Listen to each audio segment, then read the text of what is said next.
Night for the Nationals. John Lennon racked up a season-high 8 strikeouts en route to his 8th win. The defense flawless, led by their Gold Glove third baseman. And the offense produced 9 runs, including a grand slam from the leadoff spot. The Nats are on a tear and ready to sweep the Braves to finish the homestand.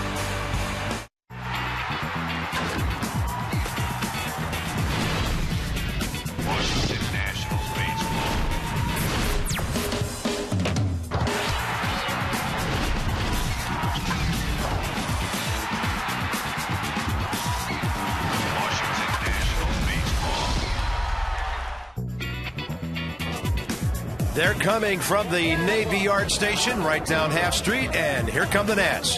Here comes Michael Morse, trying to sweep Atlanta and make it a 5-game winning streak on this homestand that at one time was 0-4 and didn't look too good. Bob and FP and Keel doing damage last night, but really the big three in the middle of the order.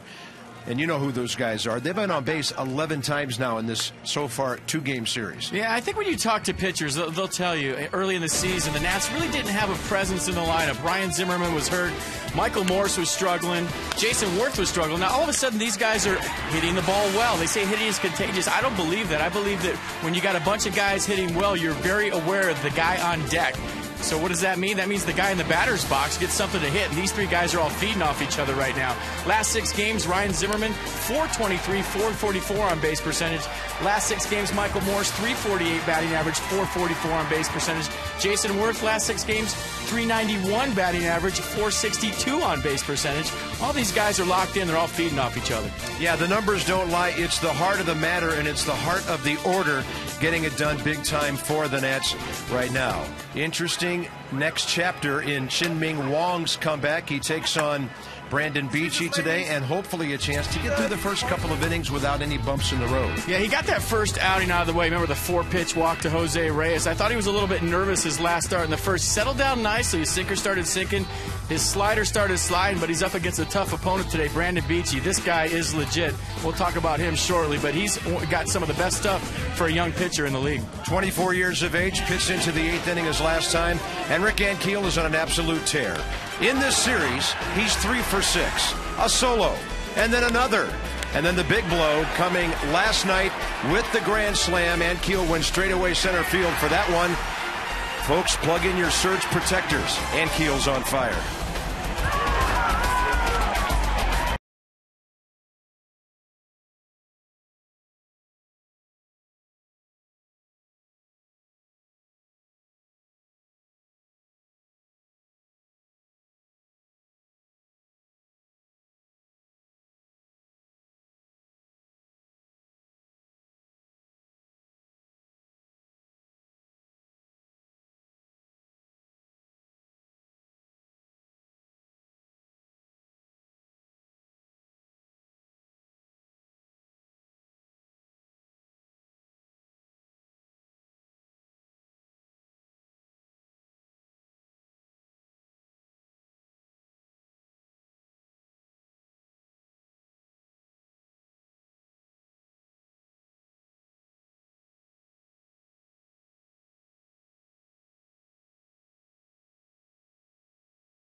On Masson, brought to you by AT&T, the nation's fastest mobile broadband network.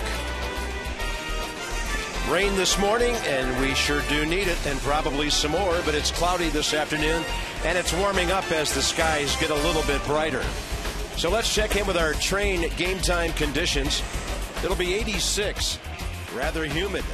Visit Train.com for an independent Train comfort specialist dealer near you. It's hard to stop a train. Nats are trying to take the season series up to 7-5 if they can beat Freddie Freeman and the Braves today. The Braves are 12th in the league in batting average and 9th in runs. Freeman in this series 2 for 8, and he's on a 17-game hitting streak with 28 hits, and he's piling up the extra bases. Dan Uggla right behind him has a 24-game streak, and you might notice for the second time in 3 games, Freddie Gonzalez bats his pitcher in the number 8 spot. Batting 9th in pitching for the Nats, Chien-Ming Wang, career record of 55 and 27. This will actually be his 3rd career start against Atlanta. He saw them twice as a Yankee. And the last time out, shook off some early inning nerves and made some adjustments and looked okay. He went 4 innings, allowed 6 runs on 8 hits after a 4-run first. Allowed only a pair of unearned runs on 4 hits in the final 3 innings of work. Fastball, slider, change, split from Wang. Michael Bourne in the leadoff spot. Martin Prado and then Freddie Freeman, the first 3. Bourne's first 2 games with the Braves here against the Nats, and he's 3 for 9 with an RBI. There's that long pause at the top of his delivery, and a fastball upstairs. We're underway at 1:06. Vic Carapazza, junior member of the crew, has the plate. Marty Foster, crew chief Jeff Nelson, and Paul Schreiber on the bases. And Wang misses upstairs again, 2-0. Only game in baseball for about the next hour or so, this one. Braves have fallen 8 back of the Phillies thanks to the Nats. And Wang gets a strike on the inside corner. Career ERA against Atlanta 3.46, 0-1 in those 2 starts.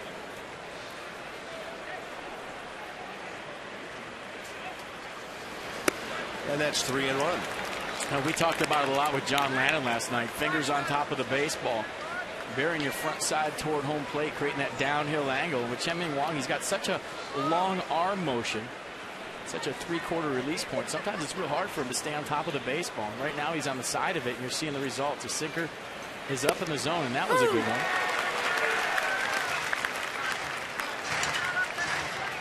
Get that release point out in front. Keep your fingers on top of the baseball. Drive that front side toward the plate, and that's how you get the sink. Bourne has an on-base percentage of .363, batting .304 overall. Payoff pitch coming to the first batter. Long pause on that one, and it's a ground ball, base hit. So Michael Bourne's first 10 at-bats for the Braves, yielding 4 hits. The defense for the Nationals today behind Chien-Ming Wang, Nick Sankiel-Worth in the outfield, Desmond and Zimmerman on the left side, Espinoza and Morse on the right side, and Jesus Flores get the nod behind the plate. Ryan Zimmerman playing some great third base here last night. Infield has been very good lately, turning lots of double plays, in the top 4 to 5 in the league in that department lately. And here's Martin Prado. Nats have held him to an RBI. He's 1 for 9 in this series, but he has great career numbers in the month of August. Bourne off to the races, and at second base, no contest. He stole that one on Wang. Jesus Flores had no chance, and that's number 40 for Michael Bourne, leading all of baseball. And what a great jump. Look at the jump right there. Off to the races. First step quickness, unbelievable. He picked a good pitch to go on. Jesus Flores, pretty good throw, but the jump was too good. It didn't matter who was catching right there. That was a bag.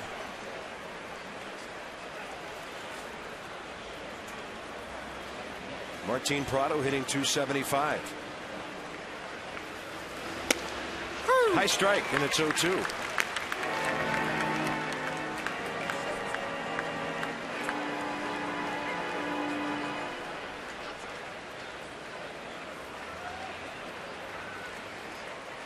Braves as a team hitting only .244.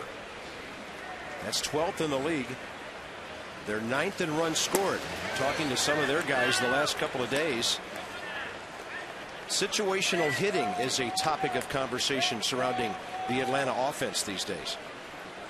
Not going that well for the Braves. 9th in the league in runs scored, despite the fact that they're a power team. Only Arizona has hit more home runs.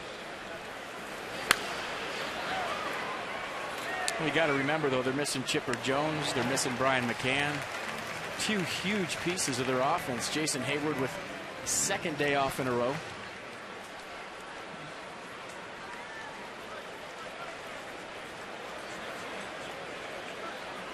That's facing a banged up Atlanta team and then going out to face a banged up Colorado team starting tomorrow night. Way outside with a breaker, and that's 2-2.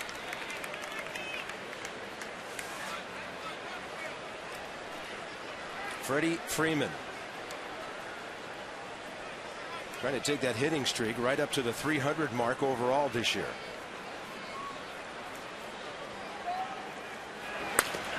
Ground ball. Prado, good job of reaching and moving the runner. That's a good piece of situational hitting. And over at third base is Bourne with just one out. Well, Chen-Ming Wong made it easy for Martin Prado. Slider on the outer half of the plate. You're trying to move the runner. You're looking for something away in that situation. Just threw a slider outside, ground ball to first. Good piece of hitting. And Michael Bourne's on third base with one out. That brings in Freddie Freeman. During his 17-game hitting streak, batting 28 for 69. I think the Braves are asking for the lights to be turned on here in the ballpark, and I don't think they can turn them on once the inning has started. I think the Nats have to hit in the same situation, and maybe in the top of the second you turn the lights on. But crew chief Jeff Nelson was called over to the Braves dugout. They want the lights on.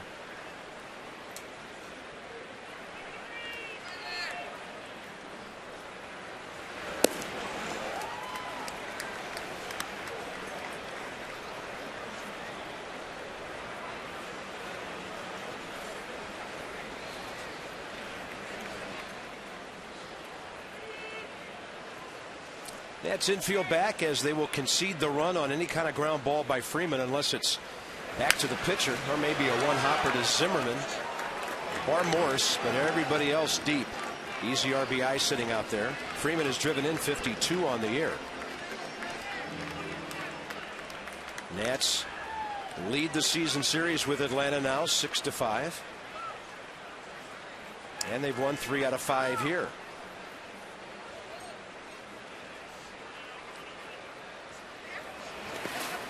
On a target in, a good slide by Flores to his right.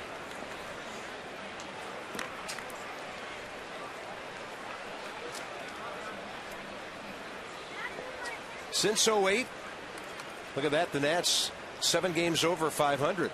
Against everybody else, they're a really good ball club. And going back to the birth of the Nationals in 05, 60 wins for each team in this well fought out series. A 2-2 pitch. That's another bouncer, ball 3. Good bite on the slider so far from Wong.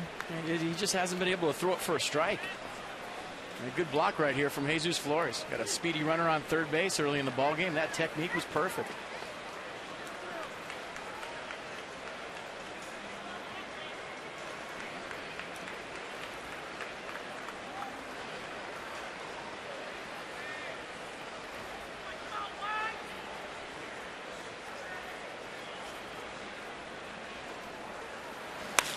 Ball slapped to the right side. Great play, Espinosa.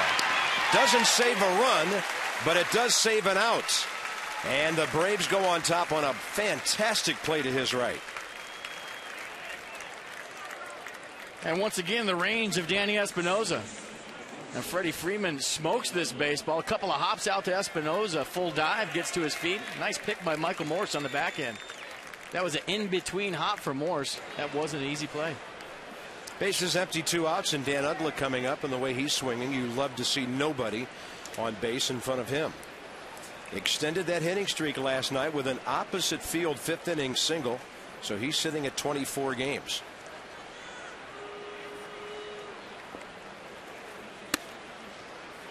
Emilio Bonifacio stopped several days ago at 26, and then of course Andre Ethier, April 2nd to May 6th with 30.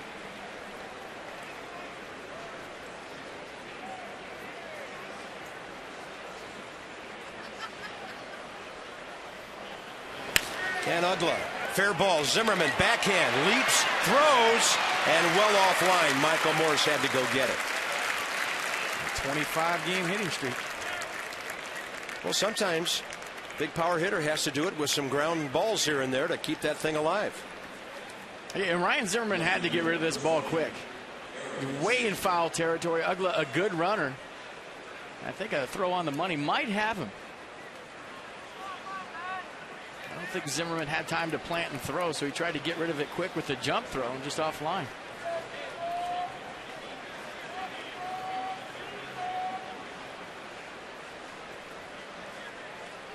Eric Hinsky, more than any other Atlanta hitter, has really seen a lot of Wong over his career.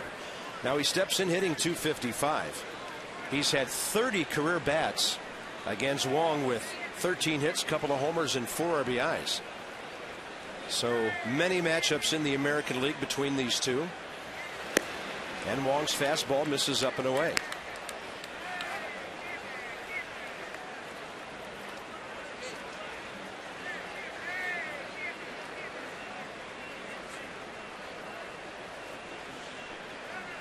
Eric Hinsky, American League time with Toronto, Boston, Tampa Bay. And then a brief time with the Yankees. He went there June 29th of '09, and Wong made his last start as a Yankee about 5 days later. So at least on the field teammates for a very short period.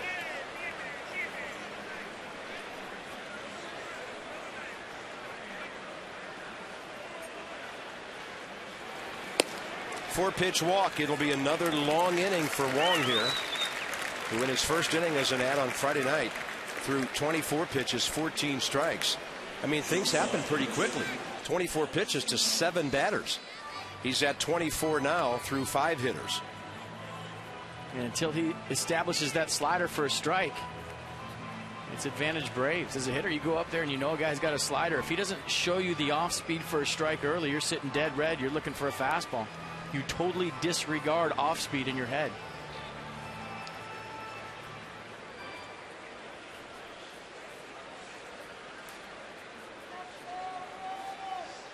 So the Nats under pressure again. Ugla goes to scoring position. Hinsky behind him. And the hitter Alex Gonzalez, 2 for 8 in this series. 33 RBIs on the year. Fastball inside corner.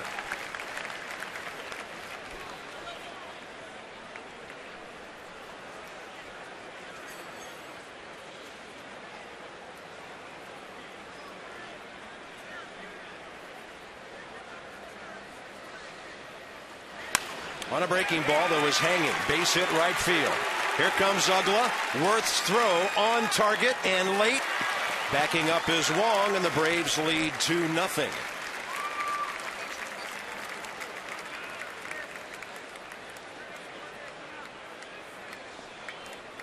And he finally did throw a slider for a strike, but it didn't have a whole lot on it. You know, up in the strike zone, Alex Gonzalez does a nice job of staying inside of that baseball. Knock, RBI, 2-0 Braves. And that ball's got to be caught by the catcher. Up the line just a little bit. Fortunately, Wong right behind Flores. No other runners moved up.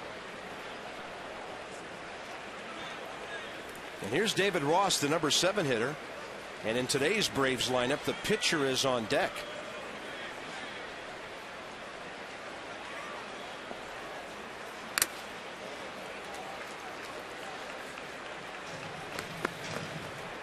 Brandon Beachy as a hitter, 1 for 23 and 2 career hits and 28 ABs.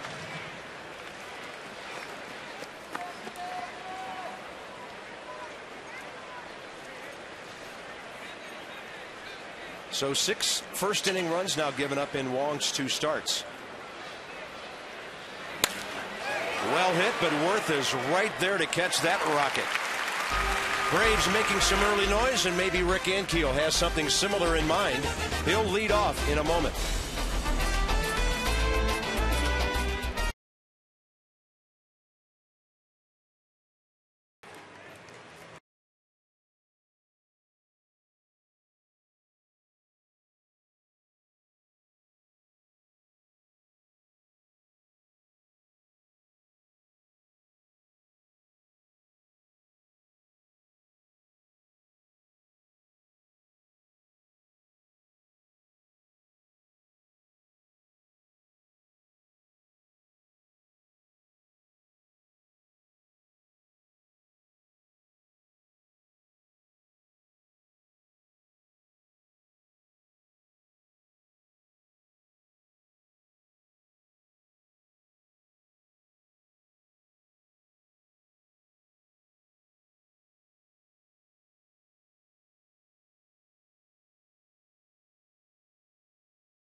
But their bats have been covering up for a lot of things lately.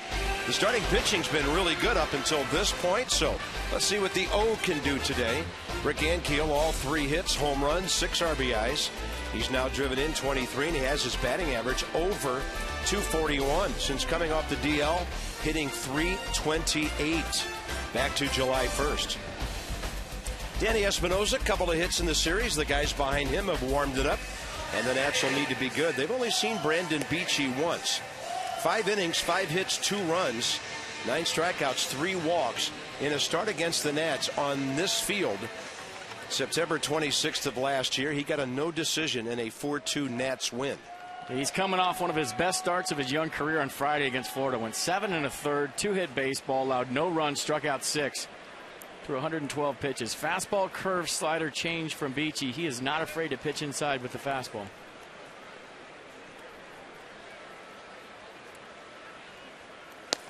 And now, as you look back on his 4 years as a professional, get to strike to Ankiel, you wonder, how does a guy like this slip through the cracks playing at a very small school in Indiana?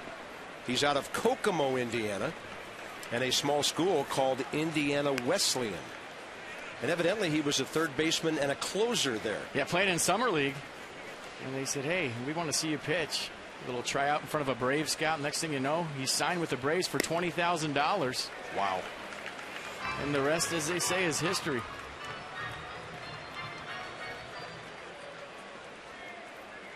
Ankiel, .380 on base percentage during his hot streak. He'll rifle that one straight back, and the count's 2-2. You talk to scouts, and the first thing they say about Brandon Beachy is old school. Not afraid to throw the fastball in, has great command of the 12-6 curveball. He'll go to the change, and if the curveball isn't working, he'll feature a slider too. But likes to move his fastball around.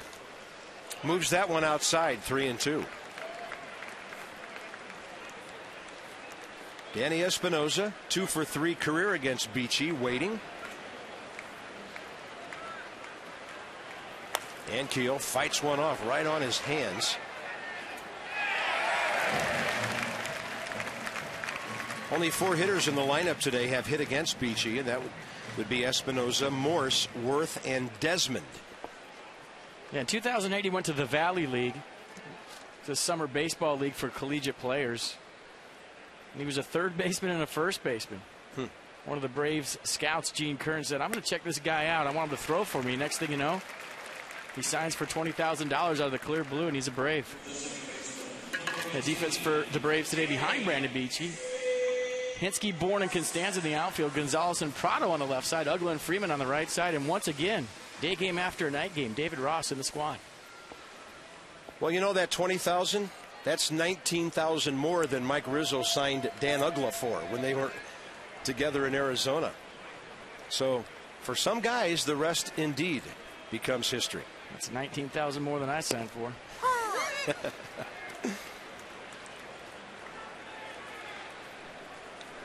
Danny Espinosa 2 for 9 in the series, and both hits coming last night. Third inning double, fourth inning single, one to left center, one to right, and he was robbed of a hit the time up before that. So have you talked to Danny since last night regarding that heavier bat he's using? Is he pleased with the way it feels? I did not see him in the clubhouse this morning, but anytime you get a couple of hits with a new bat, I don't even have to ask him. He's pleased. That ball in the dirt, and he'll run down to first, retrieved by Ross, 2 outs.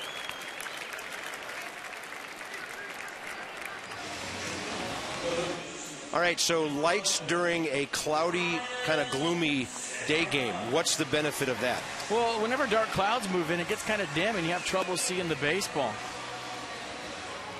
When they rub up the baseballs before the baseball game, sometimes they have a gray tone to them, and if the sky is gray and it's a dark field, you don't see the ball well. Players will invariably ask for the lights to be turned on, just kind of take off that dim vibe to the ballpark and brighten the place up. See the ball better. Yeah, they've taken effect. There's no doubt the field is brighter than it was a few minutes ago. Ryan Zimmerman, 20 for 48 during his 11-game hitting streak. And then just as impressive as that, if you extend it out further, he's hit 20 of his last 23 games safely. 347 during that time. So he's up to 282. 3 for 9 in this series. And a good pitch, delayed call by Carapazza. Ball 2, or strike 2.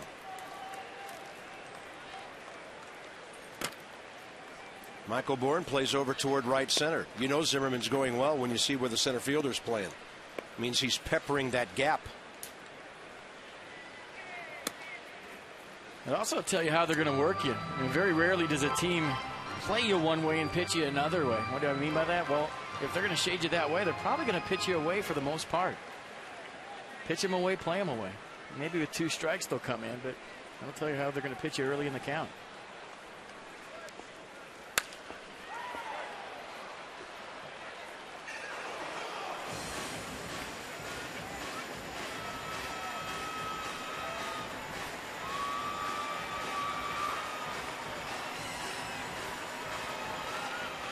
Red hot Michael Morse, 4 for 9, another big series. Unbelievable home run last night.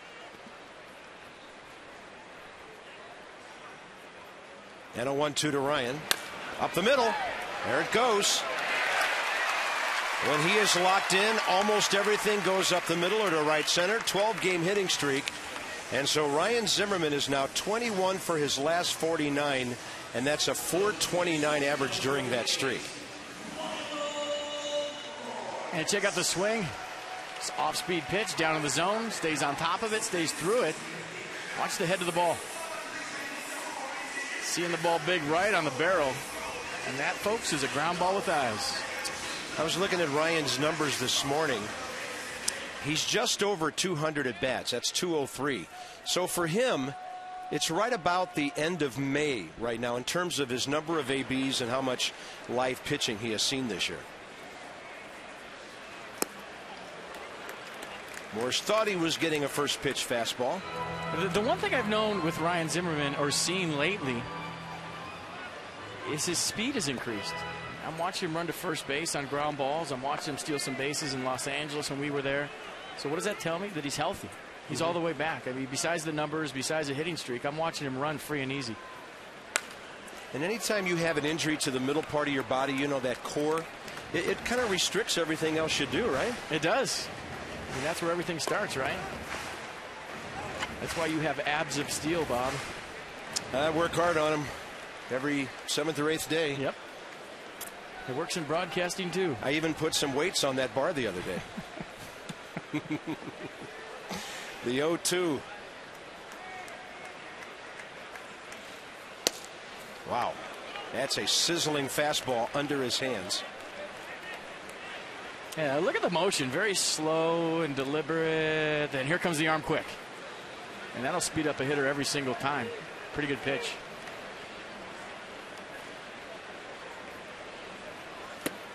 Breaking ball gets Michael Morse away. Braves lead 2-0. And if this young lady can talk some sense into him, they've got a chance for a great relationship.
$2012 fun to tell you about.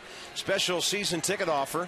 You buy two, you get two for 2012. Place a deposit now on those, and you get the rest of the 2011 season free. Representatives are standing by to take your call at 202-640-7990. And for you folks who have season tickets, renewal benefits for season ticket holders are coming soon. We'll be telling you about that throughout the day. You'll see the number on the screen. As the Nats would love you to come and join us for what promises to be a very exciting 2012 season. Brandon Beachy as a hitter, 1 for 23. He's batting 8th in this game. And Chin-Ming Wong misses, 1 ball, 1 strike.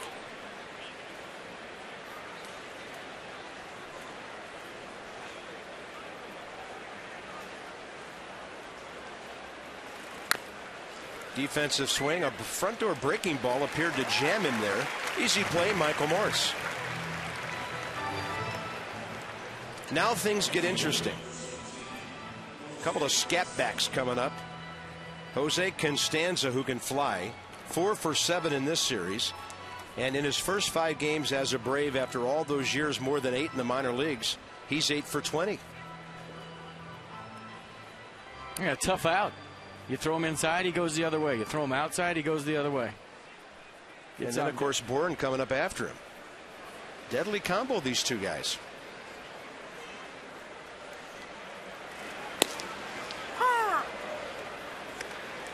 If Wong can get on top of his sinker, I mean, that's really the only pitch he needs. I used to watch him pitch when he was a Yankee in his prime. Probably threw a little harder, 93, 94, occasionally 95 with that two-seam fastball. But when he's on top of it and it's right, it's almost impossible to hit.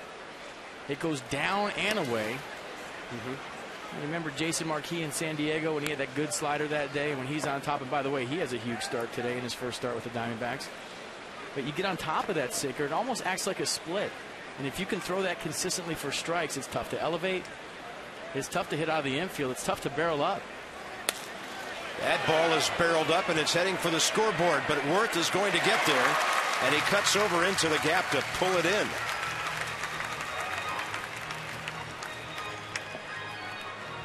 So half of the job is done here, and now the other speedster, Michael Bourne, walks in.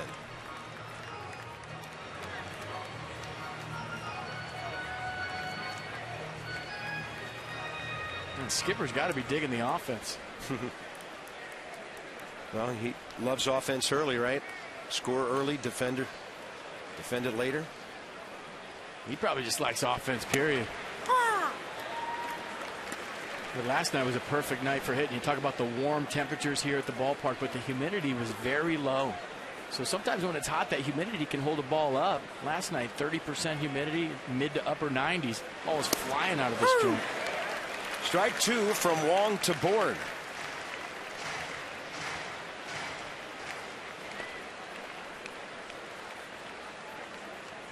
Michael pulling a ball first time, stealing second and scoring.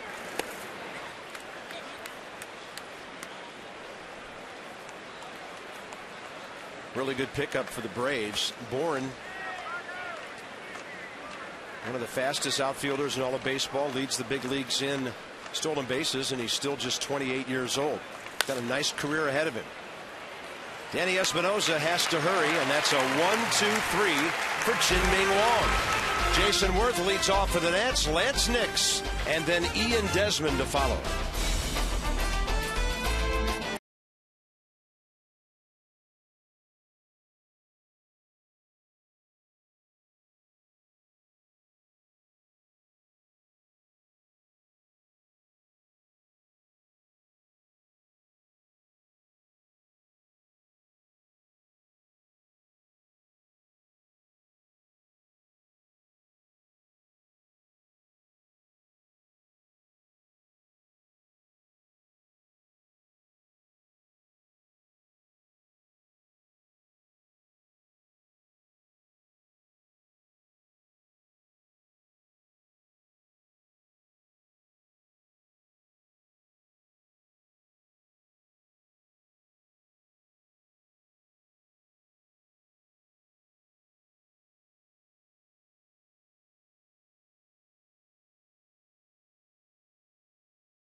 Other than that, to get you over this Wednesday in the middle of the week, call Luna for up to 70% off all flooring. Shop smart, shop Luna at 877-241-LUNA. Since 07, a couple of nationals, one disabled, figuring into a very interesting list, FP. What is the significance of ops? On base percentage plus slugging percentage and batting average. Throw it all in there. And that's how the stat geeks figure out who's good and who's not. But it is a stat that you see a lot of managers use now, a lot of general managers use now. It's becoming the in vogue stat in baseball. Yeah, it covers a lot of different areas, doesn't it? Guy's ability to get on base, not only to get hits and hit for average, but also extra base hits, which really pumps up your slugging percentage. And it was nice to see Adam LaRoche yesterday in the clubhouse. He's always around when the team's at home. When the team's not home, he goes back to his house. But it was nice to see him. He said his shoulder's feeling good. He's on schedule right now.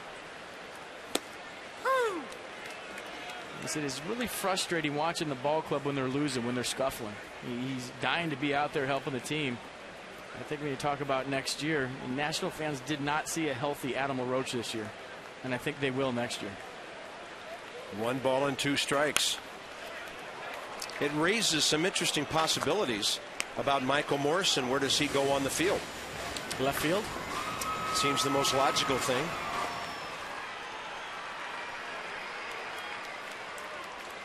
I still believe that center field will be addressed in the offseason. And Worth, or rather, yeah, it's Worth, reaches out, hits that ball pretty far to right center, but grabbing it is Constanza, just short of the track. Well, between now and then, with just under 2 months to go, there's a job to be won on this ball club. Because, FP, if LaRoche comes back like we think he will, what other answers are there on the field? This ball club is pretty well set, position by position. There may be fewer questions to answer next spring training than ever before. Well, the trade deadline acquisition by Mike Rizzo, that new center fielder Rick Ankiel, is working out really good right now.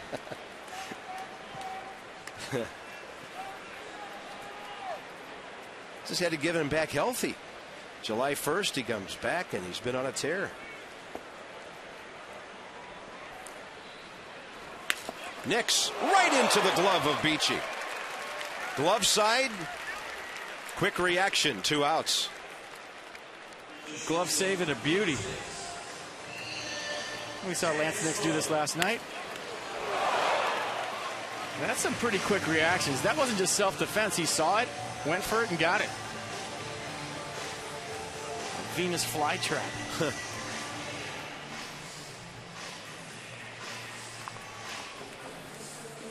Here's Ian Desmond, who is second in this series in RBIs to Ankiel. Ian has driven in 4. And he's got 5 going back to Sunday, and now he has a base hit. Look at his batting average, up over 230 now. And Desmond now over his last 23 games batting around 295. So after striking out the side in the first, 3 hard hit balls in the second by the Nationals.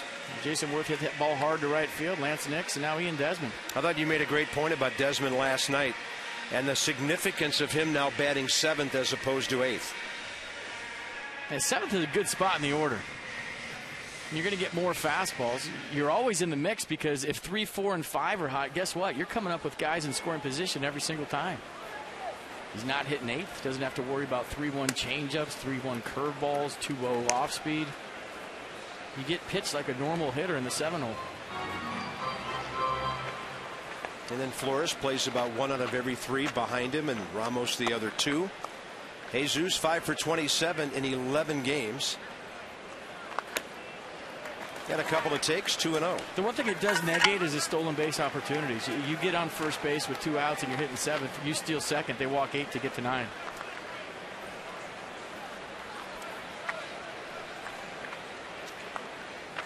Desmond has that little left wrist brace on that he uses for base running. On 2-0, Flores pops it up into that gray sky. Backpedaling and grabbing it, Gonzalez. Nats have 2 hits. The Braves have 2 runs. On to the 3rd. Atlanta 2-0.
For a Wednesday afternoon here in August.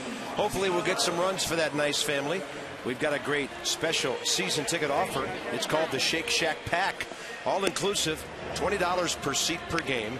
A ticket for the ball game, parking, meal voucher to Shake Shack Blue Smoke, El Verano Taqueria, or Box Frite.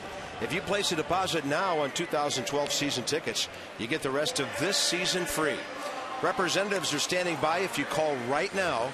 The number is 202-640-7990. Tell them I want the Shake shack pack. Well said. You'll be well parked, well fed, and entertained. Here's Martin Prado. Freeman and Uggla to follow here in the top of the third for the Braves. Chien-Ming Wang, 4 batters retired in a row, coming off a 1-2-3 second. And getting ahead of Prado, who bounced out to Morse first time.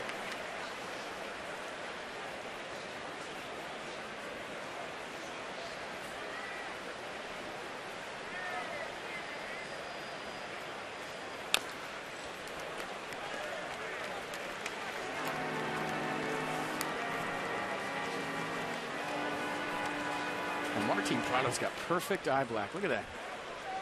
Those aren't stickers. That's a grease. That was a lot of time spent in front of the mirror with a Q-tip. That's how they put him on, huh? Oh, that's perfect. Got the war paint on. He's ready to go. Michael Morse sporting the eye black. I mean, you almost have to wear it in a day game. For me, it was part of the uni. I don't even know if it worked. I just like the way it looked.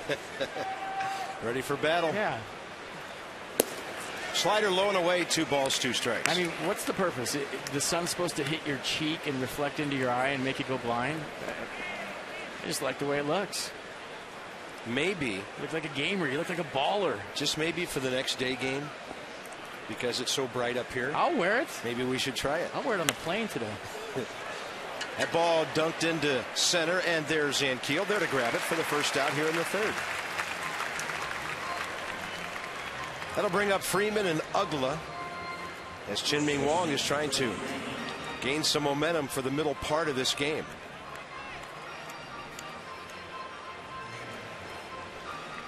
First time out.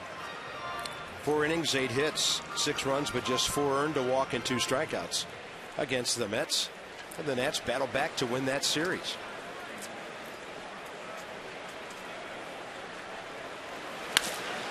Up the middle, Espinosa's got it. Can he do it?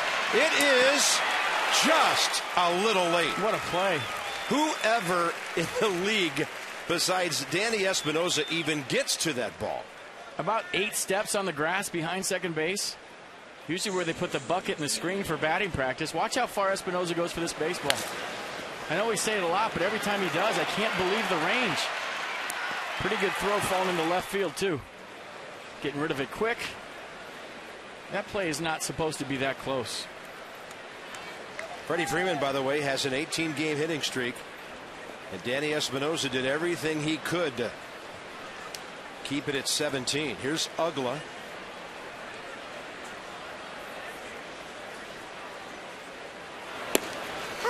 Flores will snap it down to Morse after a strike call.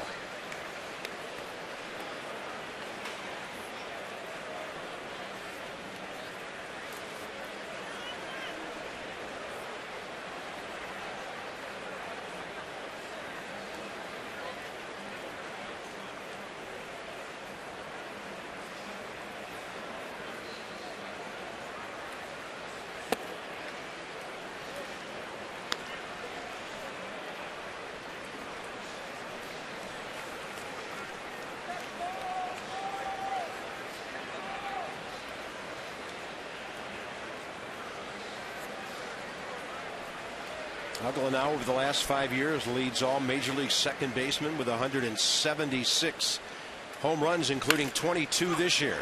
That could be 2. Desmond, Espinosa, and the Nats turn the 6-4-3.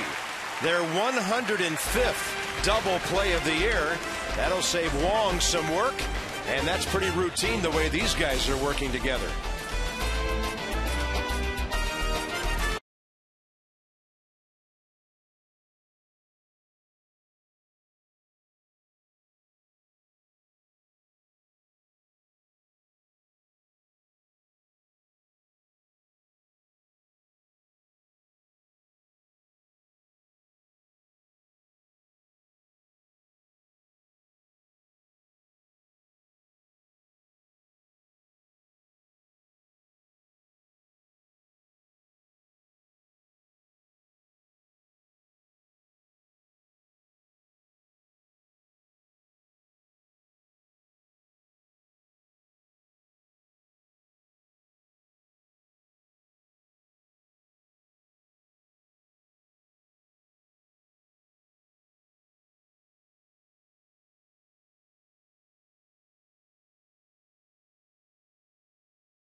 just waiting to be cut and then consumed.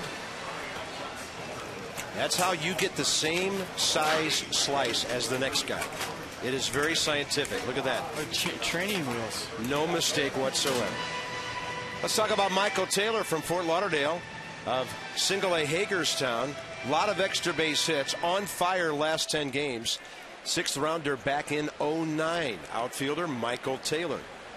PNC with a minor league report, solutions that help you achieve your financial goals. PNC for the achiever in you. Chin-Ming Wong bouncing one, and Alex Gonzalez throws him out. Bottom of the 3rd underway.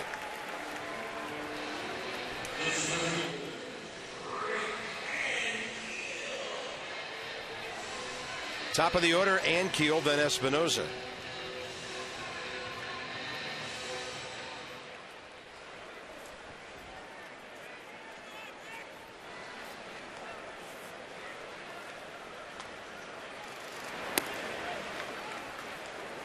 Brandon Beachy struck out the side first inning. Ankiel, Espinoza, and then Morse after a Zimmerman hit.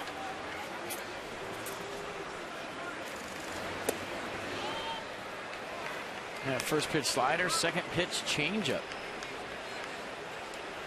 I think the Braves know this guy can hit a fastball. Off speed, and look at Ankiel stay with it. It's down into the corner, and he'll be digging for 3 until Constanza stops him. Got to the ball quickly. Ankiel with another hit, his 4th extra base hit of this series. I came into today hitting 241. That'll raise his average.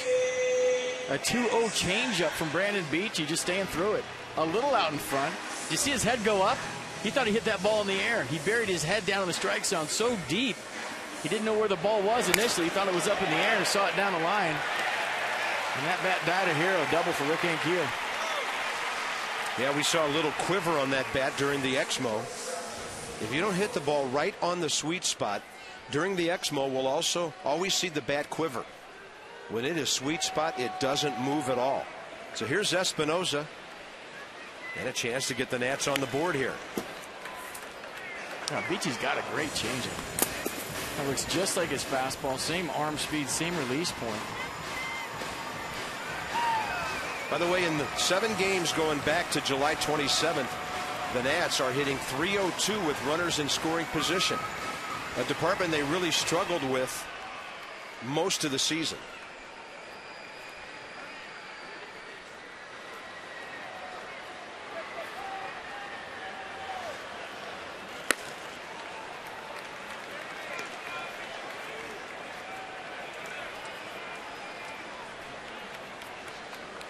Danny's driven in 55 runs, been stuck on that number for a while.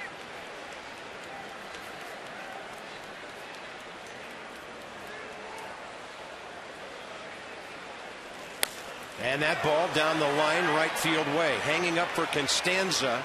He'll grab it near the line, and Ankiel has to hustle back to second base. Rick Ankiel's about 3/4 of the way to third on that. I think he thought that was dropping. Good job of hustling back to beat the force. And a pretty good throw from Constanza.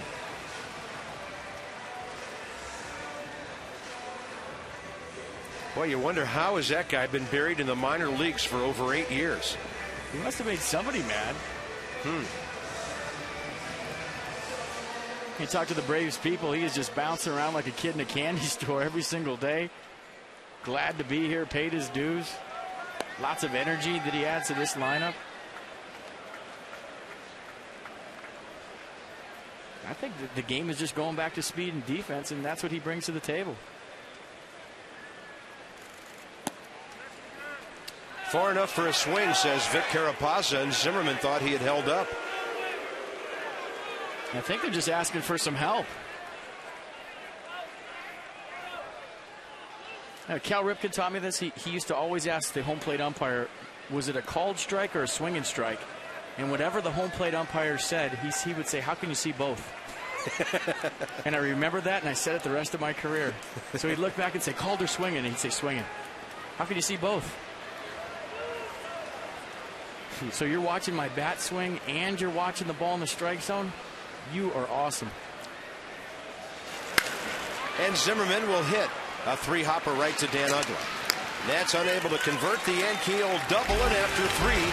Beachy and the Braves 2-0.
As we pass it from one generation to the other. Braves on top 2-0. Time for the AFCIA sideline report. Visit AFCIA.org. You don't get Debbie, we do, but it is the Association for IT Pros. Deb. Well, Davey Johnson told me that as a player, he hated facing Pat Corrales, but now that Pat is his bench coach and his right-hand man, things have changed a little bit. I've really gotten to actually love him over the last 2 years. I've been riding around. He's been driving me around the golf cart in spring training. Outstanding baseball man. He's fun to have on here. You know, I throw things at him once in a while. I use him actually more than I've ever used any bench coach in my life. So he's good to have. And some of his former bench coaches were Frank Howard, Bob Boone, and Jim Tracy. And as for Pat Corrales, he's had so much experience working alongside Bobby Cox for those 9 years in Atlanta. And his first gig as a bench coach was back in 1978 for Billy Hunter in Texas. And he would later go on and manage the Rangers. Bob, FP. Well, that's quite a list. Pat Corrales is amazing. Wong Dahinsky here in a 2-0 pitch. Usually a base hit. Pat Corrales probably told him we got to play the defense over to pull. I'll tell you what, Pat Corrales is a great baseball man, a great guy to have on this staff, and one of my favorite go-to guys every single day. I could sit there and talk baseball with that guy for days. He knows so much about the game. He's been around it so long. He's got some great stories about the old great Atlanta Braves teams, Bobby Cox. And he just knows the game inside and out. It's a great right-hand man for Davey Johnson or anybody for that matter.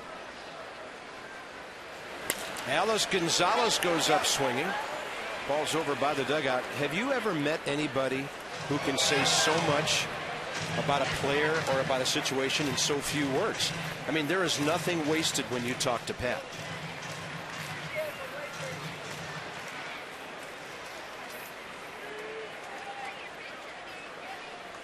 That's a guy that just loves being in a uniform, loves being at the yard every day.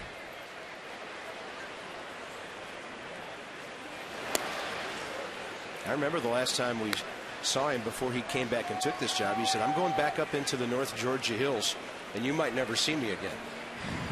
And I said, please, Pat, no. He's got a little place up in the hills there that he just loves. But here he is back in uniform in the big city. Out to right center. Jason Worth's going to come in and grab it right behind Danny Espinosa. And Chien-Ming Wang is getting quick outs here. 2 o'clock in our nation's capital. I salute all the folks who came down to the ballpark today. Things look pretty dreary in town. 11 o'clock, 11:30 today, but they made the trip down, and so far waiting for the Nats to get some offense going. Braves lead 2-0, but it's turned into a nice day.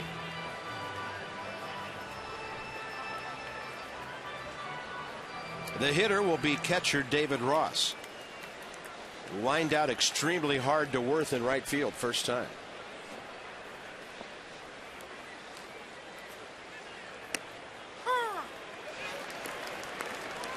And David Ross's bat is cool. Check it out. A little flame-tempered action right there.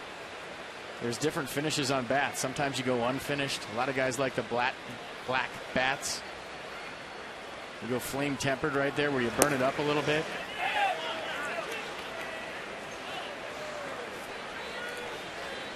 Back in the day, the rose-colored finish was big. I haven't seen those bats in a long time, but check that out.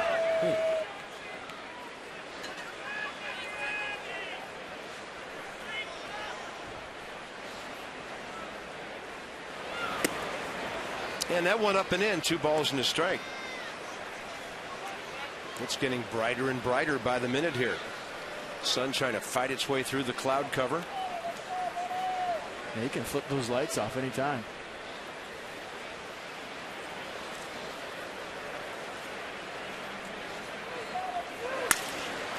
Another well hit ball by Ross, but Ankiel's over there to grab it. Hangs up for him, and that's it. 1, 2, 3, and over the last 3 innings, Wong has faced just 9 batters. Finish or not, he doesn't like what that bat gave him right there. He didn't like it as much as we did.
A big early lead.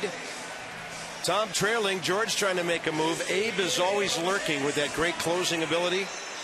And just as Teddy is about to maybe go in the place or show position, some sort of red creature takes him down. I still like the Shark Week one the best. And Teddy was just eating the rest of the presidents the whole way. It looked like a lobster. Is that a red lobster?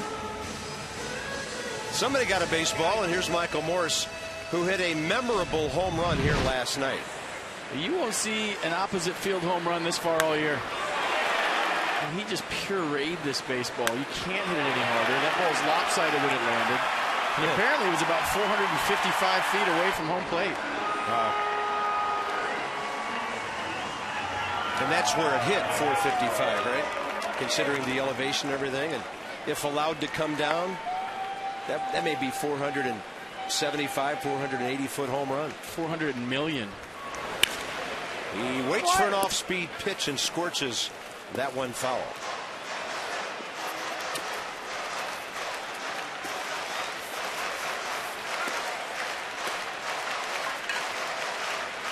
Michael Morse, Jason Worth, and Lance Nix, 4, 5, and 6. Here in the fourth, Beachy gets through the first 3 innings on 39 pitches.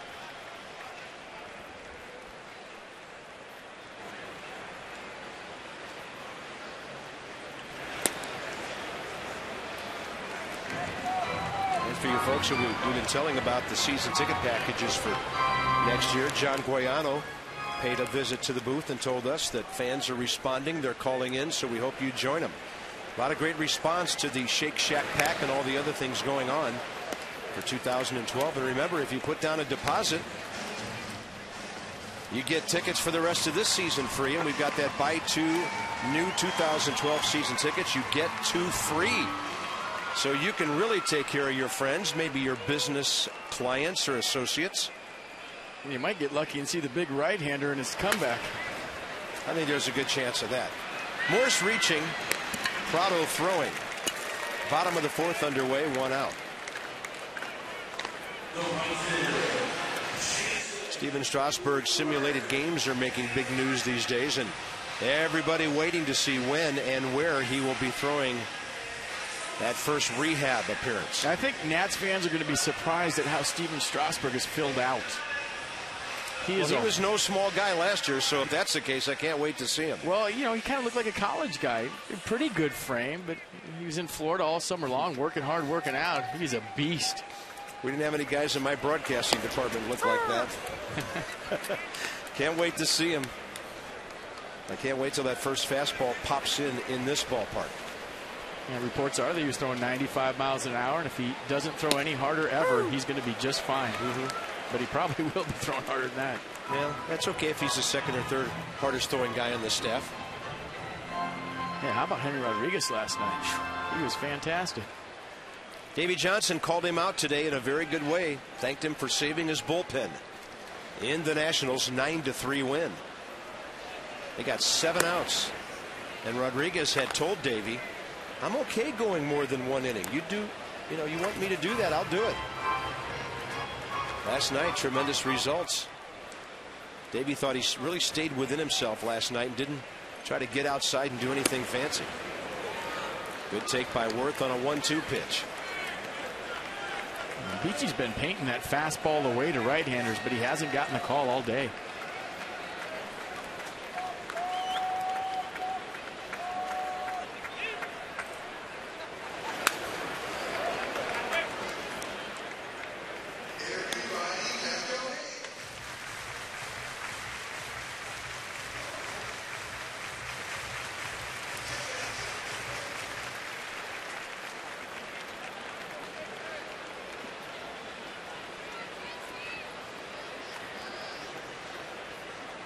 Changeup.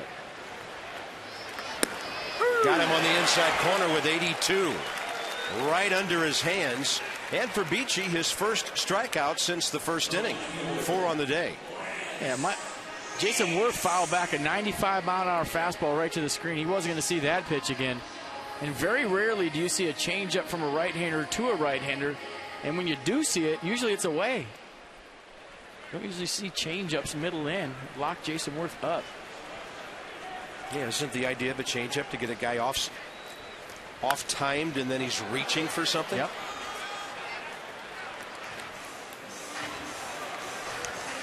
Here's Lance Nix, who lined out hard right into the pitcher's glove first time up. Nats have 3 hits. 1 in each of the first innings. And Nix will go high fly ball left center here for Michael Bourne. Nats go 1-2-3. Now that'll really get you going for an early afternoon snack.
3 innings, he's only faced the minimum 9 batters. A double play ball helped, and he's totally turned things around now.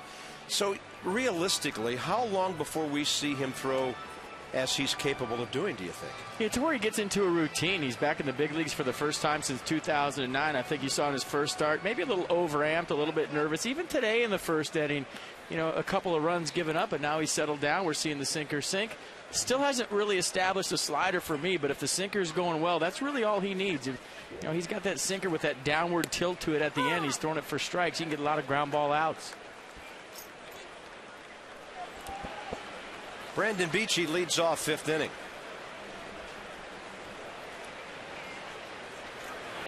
Wong in the first 4, 57 pitches, 33 strikes. Beachy is at 51 over 36, so they're matching up pretty well. After the Braves got those 2 runs on 3 first-inning hits around a walk. So this is where the pitcher hitting 8th works against you. He's leading off an inning, as opposed to a number 8 hitter who maybe can get aboard and then have you bunt him over.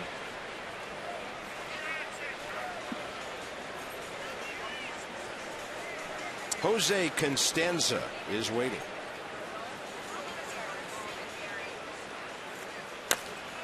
And a little tapper right to the pitcher. Wong able to use the glove, and then he throws it down the right field line. And Beachy goes to second base on the throwing error.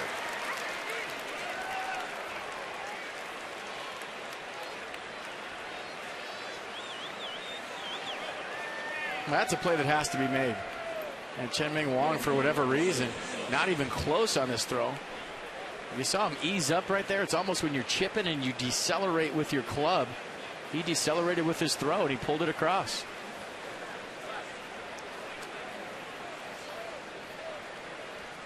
Well, they might have the tables turned here. Now the number 9 man who's not the pitcher could be bunting. Nobody out. We'll see how Freddie Gonzalez plays it here. He's got Bourne on deck. And Constanza could lay down a bunt and beat it out. That ball hits the ground, caught by Flores. Foul ball, strike 1. Nats with their 70th error of the year. They've been pretty steady lately defensively. 8th in the league.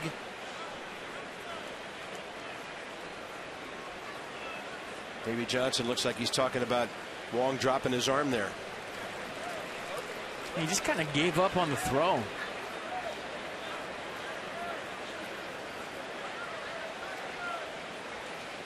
Tried to ease it in there instead of letting it fly. Morrison Zimmerman from the corners, and 2 not very good bunt attempts by Constanza. Unlike a pitcher, you'd hate to give up a position player bunting a ball foul on strike 3, so you assume he's hacking.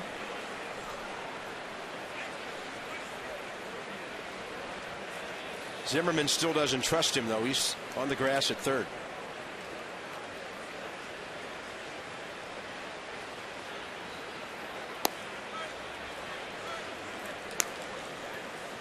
And Wong with 2 strikes to Constanza, trying to keep him from pulling the baseball.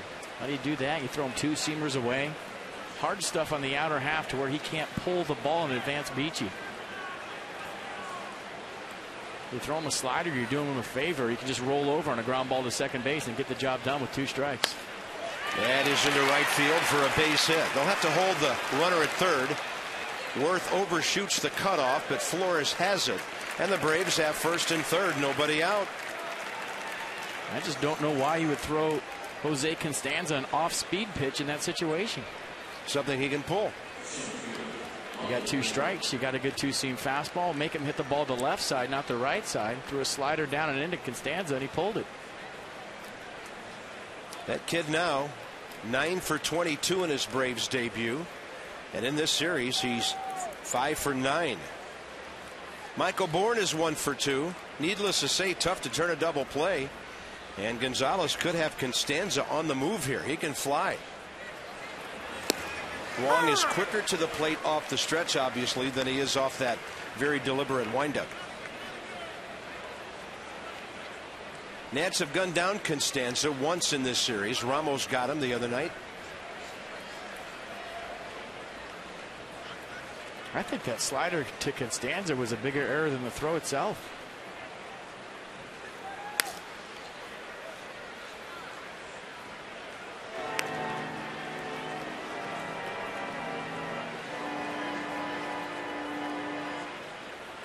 Top of the 5th inning, the Braves looking to add on.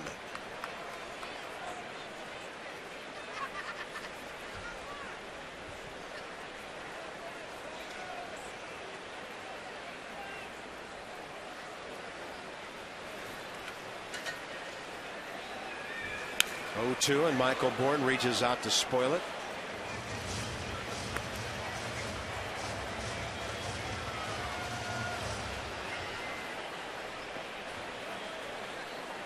Tom Gorzolani is up and getting ready to throw. Wong is due to bat 3rd in the bottom of the 5th inning. His pitch counts at a very reasonable 68 right now. Slap to second. Can they double these two guys? And the runner was holding at 3rd, so they get the lead run. Bourne is safe, and the runner at 3rd, the pitcher, never left. So the Nats now a legitimate chance to get out of the inning. Yeah, good slide by Constanza going into second base. Probably weren't going to turn the double play on Michael Bourne, but you never know. You have to be perfect. You have to have a hard hit ball right at you on a speedy runner from the left side. I think there was a little bobble by Danny Espinosa, and that's all it took. I think the Nats catch a break. That Brandon Beachy is still at 3rd base. Martin Prado hitting into 12 double plays this year, 2nd most on the Braves.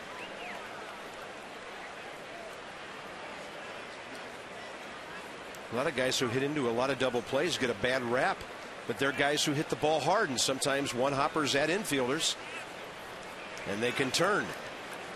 Zimmerman's like that. Pujols is like that. Guys who will hit into a number of double plays because they're good hitters.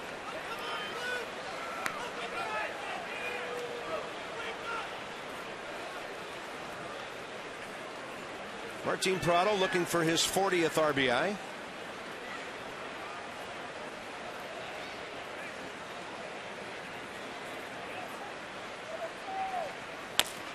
Little chopper to Zimmerman. Contact play. This should be easy. Beachy never got to the plate. 2 outs.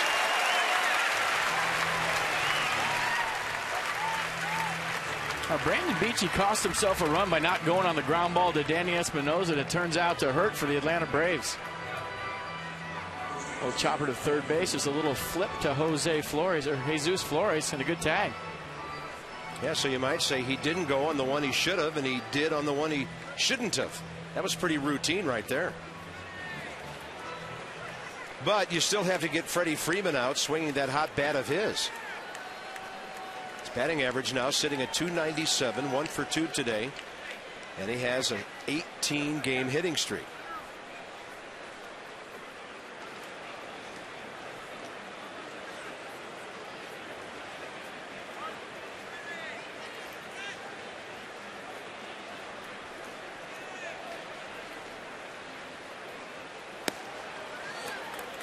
Wong looking back at his landing area as he misses way outside.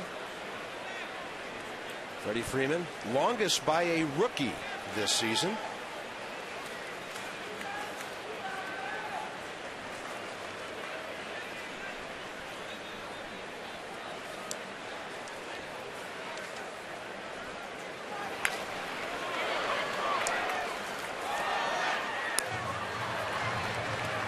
If Chen-Ming Wong can get out of this jam after what's happened this inning and call it a day. 2 runs on 5 hits. With the stuff that he had today, I think is a pretty good outing for him to build on. Yeah, I think the Nats would take that. We've got a big out to get first. Espinosa's on the grass. Short right field. Morse is deep. And Freeman lines it by Desmond. You know Michael Bourne's going to score without a play, and the Braves lead 3-0.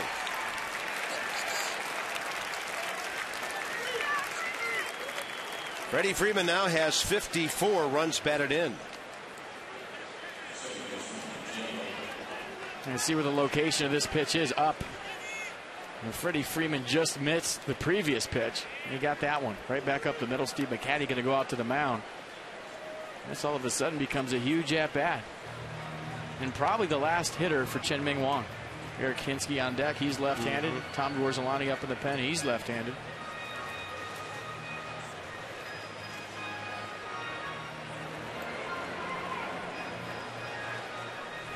Freddie Freeman now. He'll be batting .288, .299 after that AB. 34 games. Benito Santiago back in '87. How does a rookie do something like that? I've seen Benny a couple times around this year, and he still looks like he did in 1987. That guy is ageless. That's one of the best athletes to ever be a catcher, isn't it? Yep.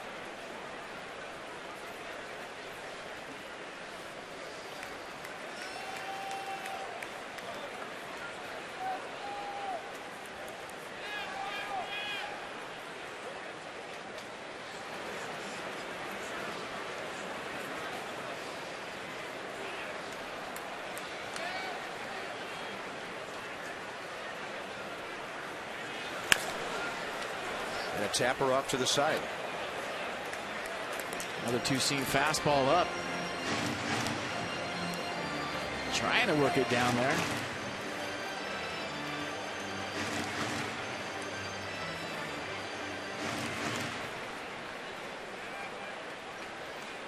Good wheels on second and good wheels on first, too. Freddie Freeman can run. Outside. That year as a rookie for San Diego, Santiago went on and hit 300. Career batting average of .263 in 20 seasons. Uggla 1 for 2 with an infield hit, double play ball. And as FP said, huge at bat here. The difference between a 3-0 game and something that could be a lot worse.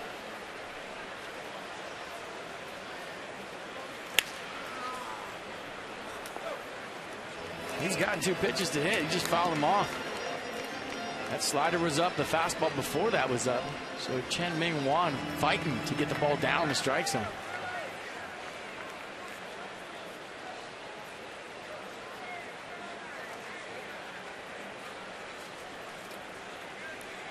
Hinske and Gorzolani, the matchup next if this doesn't work out.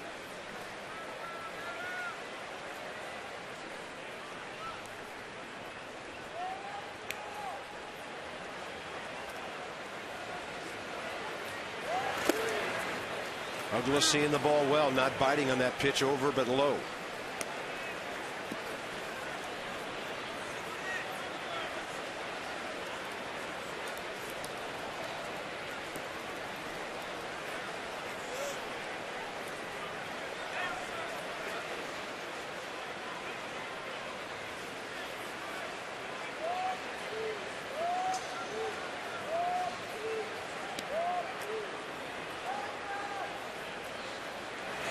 On a breaking ball.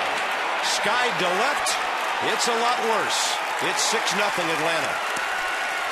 He just didn't really have anything for Dan Uggla right there in the whole sequence. Everything up.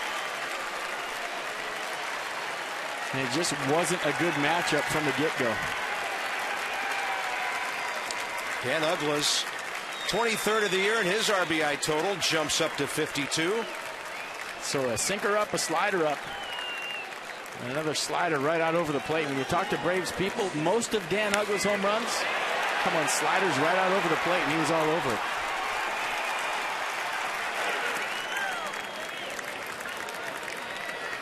Braves 121st homer of the year. That's Uggla's 3rd of this series, so he and Ankiel putting on quite a power display, each with 3 homers. And the Braves have opened up a big lead now.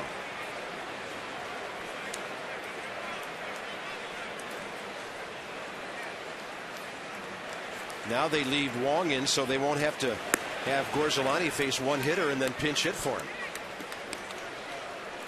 We could always double switch too with Lance Nix.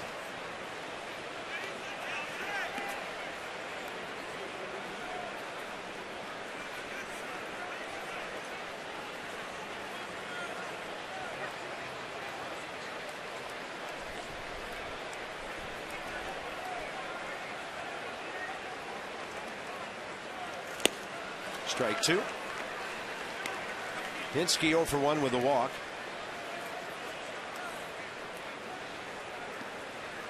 And this inning is still in progress because of the throw Wong made on the first hitter, the opposing pitcher.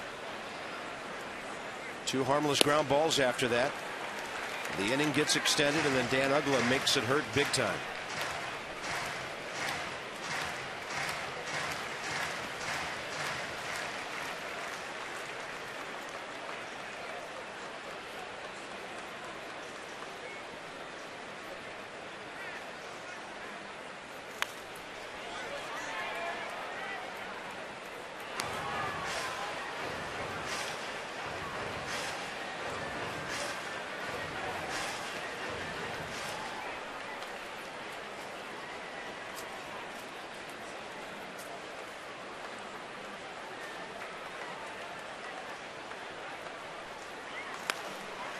And a tailing fastball that Hinske bumps out of play.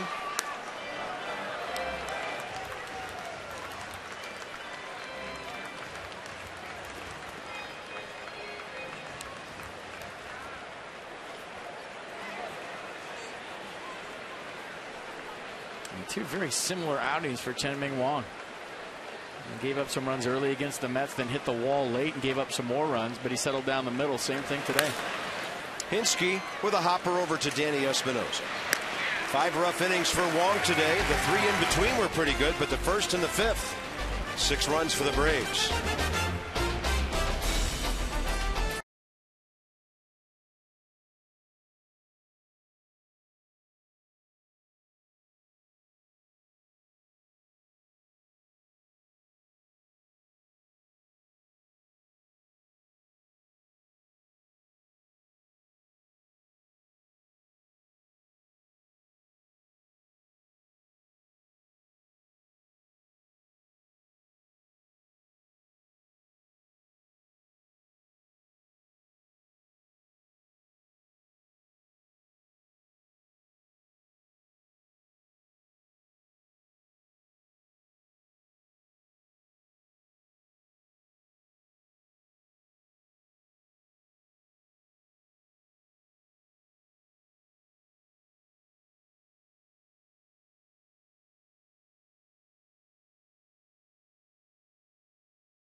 Three in the order. Dan Uggla doubles the Braves lead 3-0 to 6-0. Get maximum access to exclusive Nationals interviews, plus special behind-the-scenes content available only through social media. Be the first to know when you, quote, like Masson on Facebook at facebook.com/Masson Nationals. It's content you just can't miss. And click on like for that, and click on like for the Expos hat. Love it. Very nice. Sporting the clown hats. We used to wear those in A-ball. How'd those look after they got passed down? Pretty good, man. We were all playing big leaguer in A-ball. How about Ian Desmond last night? And pulling the hands in right there. A little knockdown 2-iron. You thought it was a double off the bat. Had a little backspin to it. It was a homer. Ian Desmond dreamed of being a national. Pardon me. An Expo. An Expo, because he was drafted by Montreal, 3rd round in 04. 84th player drafted that year. Didn't quite make it to the major leagues before the team moved here. When they moved here, he was still at A-ball in Savannah back in 05. He probably didn't dream about being an Expo as a kid, but once he was drafted by the Expos. Yeah. Well, in Sarasota, where he grew up. White Sox were always big down there at spring training. Pirates in that area in Bradenton.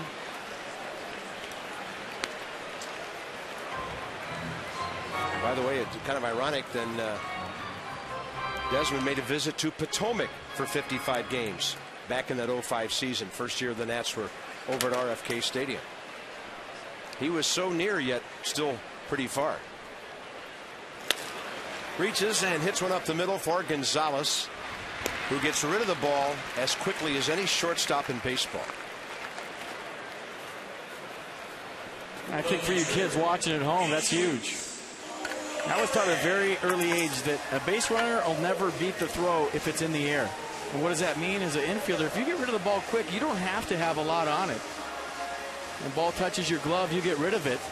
You don't have to use the big arm. You see how that's all just one motion. Ball in glove, transfer to hand. It's all kind of one motion. Get rid of that thing quick, and nobody will ever beat anything out. Where you get in trouble is when you shuffle about 3 times, you try to throw it as hard as you can. That's when guys beat throws out, not when you get rid of it. Great swing by Jesus Flores. Hits one hard out to left center. His first base hit. He's aboard with 1 out. And now the Nats can bat Cora for Wong and get Gorzolani into the game. And by the way, Pete, just to go back to your discussion about throwing, I don't think anybody was a better example of that than David Eckstein. Yes. Nobody thought he had an exceptional arm, and we used to joke watching him, you know, the ball always seems to get there just before the runner does, no matter what kind of ground ball it was. He's a great example of that. The best I ever saw was Omar Vizquel.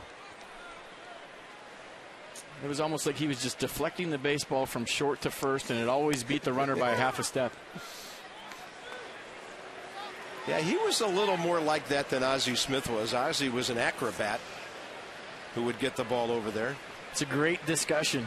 The best defensive shortstop ever. I know you'll take Ozzie, but when you get to see a guy play every day, you have a different opinion of him, right? Absolutely. You saw Ozzie every day. I saw Omar Vizquel every day. And I'm sure some folks on the south side of Chicago would say, what about Mr. Aparicio? Luis, one of the best ever. I didn't see him play. You know, folks in Cincinnati with Barry Larkin. Larkin was supposed to become the successor to Ozzie when he retired, and he was very, very good, but not, I don't think ever quite made it to the level of Vizquel and Aparicio and Smith. It is a great discussion.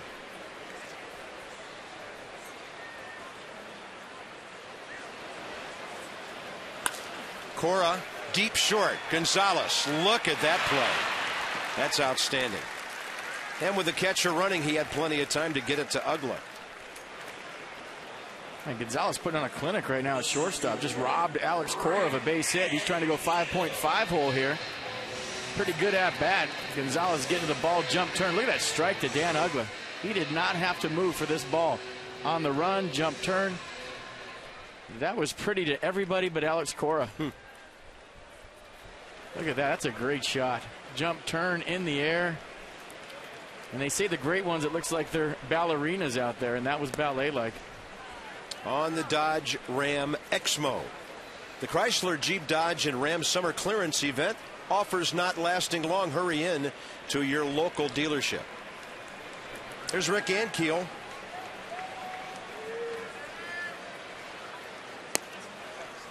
Breaking ball drops in, just misses. So with Cora hitting for Wong, he's done 5 innings, 6 hits, 6 runs, 2 earned, 4 unearned runs in that 5th because of his own error. A walk, no strikeouts.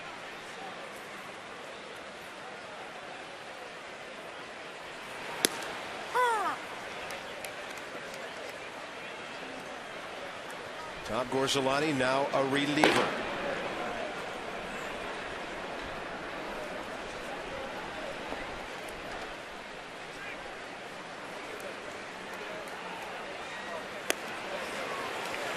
Some upstairs gas and unable to reach it. Ankiel. He just so smooth and easy beats you with his delivery, and then all of a sudden that 92 gets on you. It might as well be 95, 96.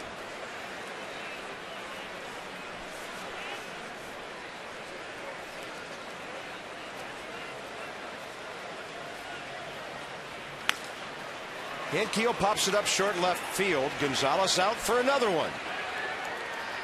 He takes care of the Nats, so does Beachy. And after 5, it's all Braves, 6-0.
Again, 3-run homer. He's hit 3 in this series. Jin-Ming Wong roughed up through his 5 innings. And then Freddie Freeman having a pretty good duel out on that field between the lines with another real good rookie. Yeah, there's been a little game within the game. A battle for Rookie of the Year today within the baseball game. Danny Espinosa telling Freddie Freeman, not on my watch you're getting Rookie of the Year. Trying to get a ball up the middle, you're not getting a hit with me playing second base. Freddie Freeman beats it out. A little glance out there to Espinosa, a little glance back. And Freddie Freeman says, catch this, Danny. Line drive up the middle. So a couple of the best young players in the National League on display today here at the ballpark. And you know what's happening here when you see those faces. Those guys are in the same division. They'll be battling for years and years and years. We used to talk about this with Zimmerman and McCann when they were in their first year or two. Ramirez, the kids down in Florida. It's neat to see those early relationships start to evolve when you play somebody 18 times a year. You start to do stuff like that, and Danny Espinosa get to first base, and Freddie Freeman will tell him, don't hit anything my way if you're going to start doing that to me. And you start trying to take hits from the other guy. It's a little game within the game. Tom Gorzolani takes over after 86 pitches by Wong. And he faces Alex Gonzalez. 1 for 2 with an RBI hit.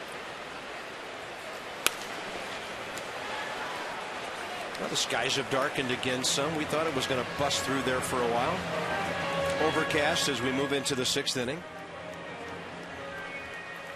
Braves trying to win their 64th game of the year. The Nats came in looking for their 54th.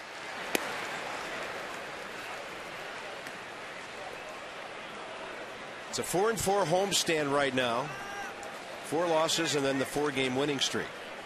So with David Ross waiting, Gonzalez a 1-2 pitch here from Gorzolani, and he gets a piece of it. Braves box. 2 innings tell the tale. 2 runs on 3 hits first inning, 4 unearned runs on an error, and 3 hits in the 5th. But Douglas blow the real crusher. That's a good pitch by Gorzolani. Really turned one over on the right-handed batter. A little change piece right there to Alex Gonzalez. So Gonzalez maybe a little bit tired for making all the outs in the 5th inning. Gets a really good changeup from Tom Gorzolani. Great shot of the circle change grip in his glove right there. And he did indeed turn this over. The inside out rotation on the changeup. Same arm speed as the fastball. Just put it in the back of your hand and throw it the same, and it comes out softer.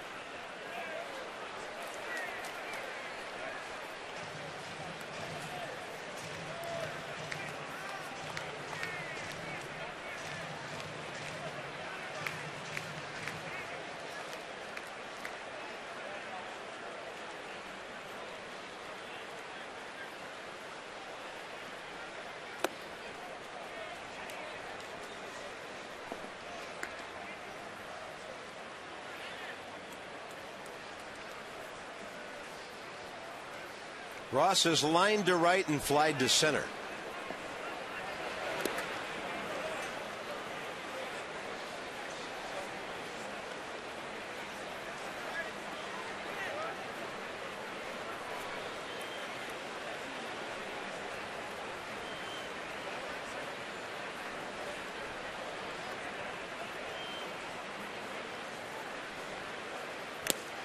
Oh, and a nice tailing fastball, a foul tip. And a 2-2.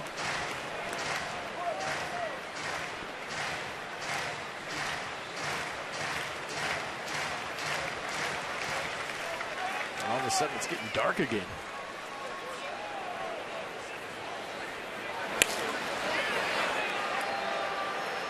Well, they say it's always darkest before the rally. Hopefully that works out, at least in the bottom half of these innings. Only one other ball game in progress. Corey Hart and Casey McGee have homered. That Milwaukee ball club that's won 7 of its last 8 at home, leading St. Louis 3-1. Things got a little testy last night when Pujols got hit by a pitch, and then St. Louis drilled Ryan Braun.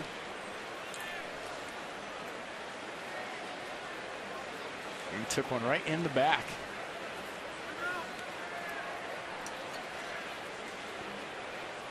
Those clubs 2.5 games apart. Nobody else in the East, or pardon me, the Central really were now threatening first place.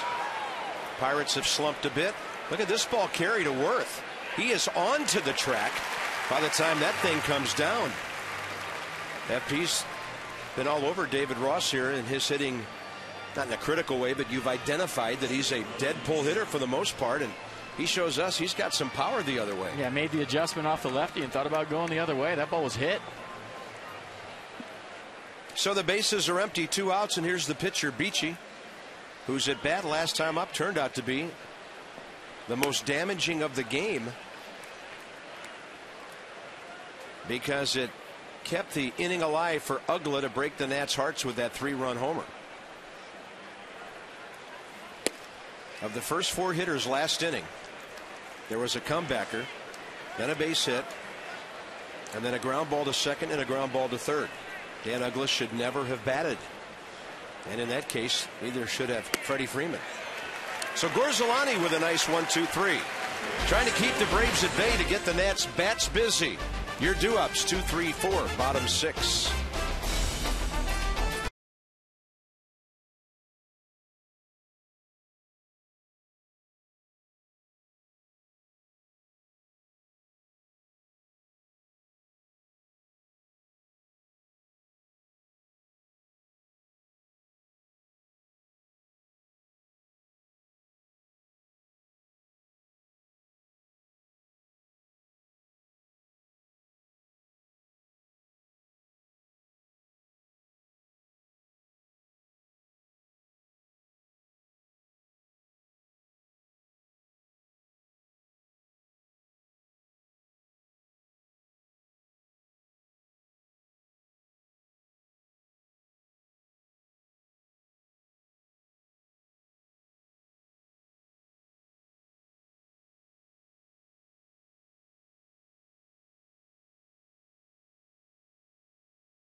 Get back in this game.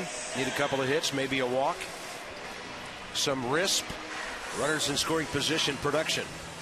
So those guys have it figured out. Let's see if the Nats can. Well, we tell you about the Shake Shack Pack, an all-inclusive offer for next year. Only $20 a seat gets you a ticket for the game, parking, meal voucher to either the Shake Shack Blue Smoke El Verano Taqueria or box free. Place a deposit now, 2012 season tickets, and you get the rest of this season free. 202-640-7990, your number to check it all out.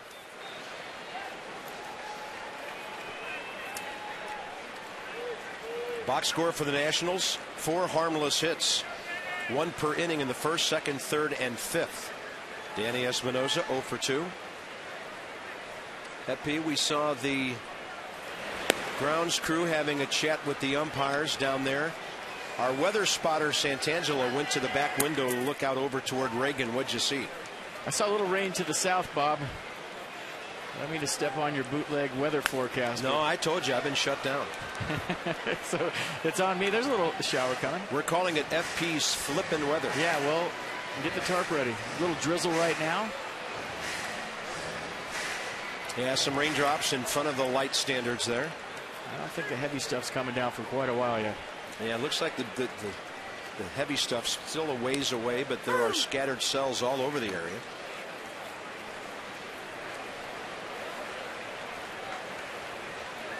One ball and 2 strikes to Danny Espinosa as the rain starts coming down steadily. Time given. Brandon Beachy, by the way, averaging under 13 pitches per inning. Now some fans are starting to head up toward the concourse.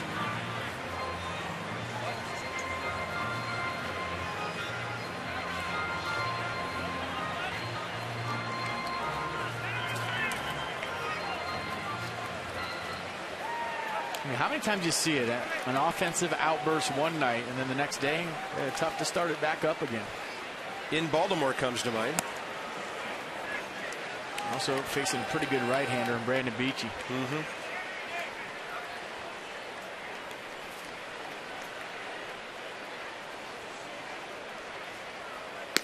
Fastball upstairs, 3-2. Ryan Zimmerman has another base hit today in a 12-game hitting streak.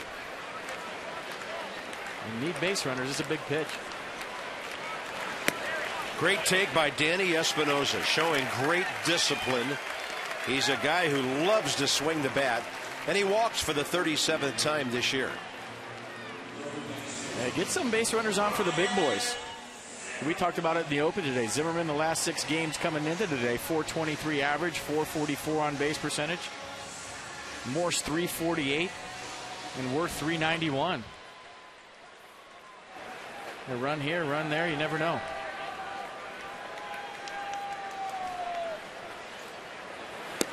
Fastball right in there to Ryan.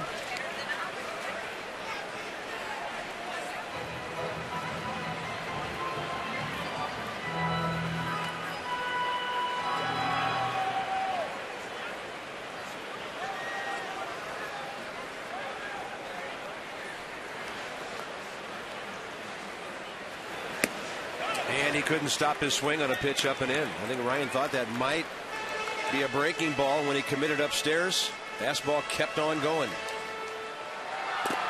And that's the thing with Beachy. You'll throw that 12-6 curveball and then elevate the fastball. Anytime you see a curveball high out of a right-hander's hand, the fastball up is very effective.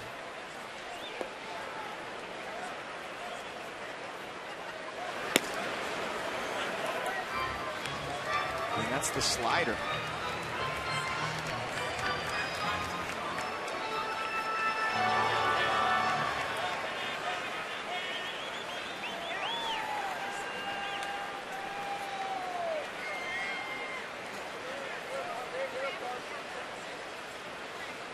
Zimmerman hooks one to left field. He goes out and gets an off-speed pitch. And Ryan Zimmerman is now 5 out of 12 against Atlanta pitching in this series. 2 on, nobody out, and here they come. Yeah, a couple of hits today for Ryan Zimmerman, both on sliders. A little extendo swing right there, a slider over the plate. And just like that, a couple guys on for Captain America.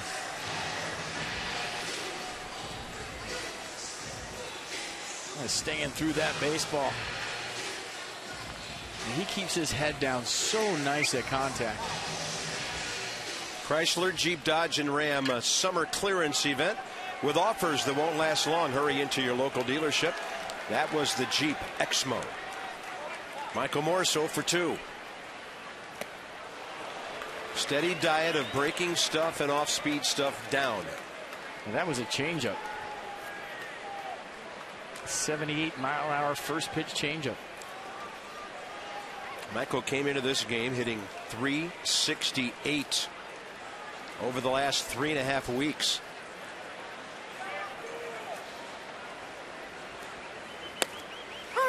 Now, if he gets that call, it's really going to be tough. Let's see what Mr. Pitch Track has to say about this 0-1 pitch. I thought it was a ball. A pretty good pitch by Brandon Beachy. That is dissecting the strike zone. So you've made the hitter aware of that inside corner. How does he follow it up? You go back in there, or you go away. Maybe go back in there even more. He goes away with a wild pitch breaking ball, and the runners move up to second and third with nobody out.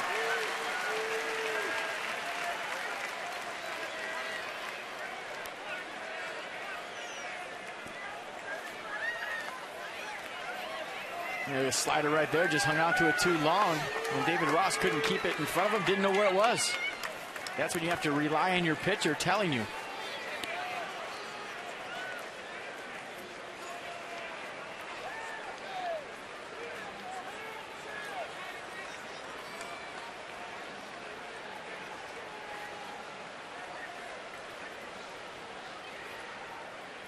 One, two, the count. Morris hooks it, and Bo Porter skips away. And a changeup right there on the inner half, the same pitch he struck out Jason Worth with last time. And Michael Morse able to foul it off and buy himself another shot. Crowd looking for some offense here, making some noise. The Nats down by 6. They've been out hit 7-5. Morris takes a fastball just up and away. That's a good take. I'm swinging at that pitch every time. I saw your body English leaning over there. I was about to ask for an appeal on your swing, but everybody held up. It's hard to lay off that fastball up in your eyes because it's eye level and you see it so perfect. 2-2, and that is outside. He went breaking pitch there. And Beachy certainly doesn't want to walk anybody up by 6, so he wants to make Michael Morse at least earn whatever he gets here. Dangerous. Jason Worth is next. Morris and Worth a combined 0 for 4 today. But as we mentioned, along with Zimmerman, those guys have been on base 13 times in this series. A concerned look from Braves manager Freddie Gonzalez. Morris right up the middle. Espinosa scores. Zimmerman stops at third. Nats are on the board. And still nobody out. The hits just keep on coming from Michael Morse. What a great at-bat. RBI number 61. And fouled off a couple borderline pitches. Took a couple borderline pitches. And got himself something out over the plate that he could drive up the middle. I mean, he has just turned into one of the elite hitters in this league. Came in batting .316, 6th in the league. Right behind Daniel Murphy of the Mets. Top 4 guys, Reyes, Braun, Kemp, and Votto. And quickly now the Braves gearing up their bullpen with Anthony Varvaro.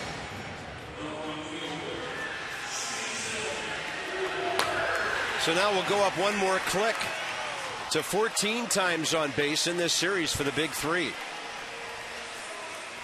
And they're just feeding off each other. I mean, as a pitcher, you're aware of the guy on deck when they're going good. Early in the season, we saw a lot of pitchers just cutting right through the Nationals' order because there wasn't that presence. There wasn't that big bopper that you had to worry about maybe lurking in the dugout 2 or 3 hitters away. You know, Michael Moore started the season slow. Ryan Zimmerman was hurt. Jason Worth wasn't swinging the bat. But now all of a sudden, if you're playing against this ball club, you're pitching against this ball club, you start to worry about hitters 2, 3 spots away in the order because you know they're all locked in. Strike up and into Worth. And that affects how you pitch the guy standing at the plate.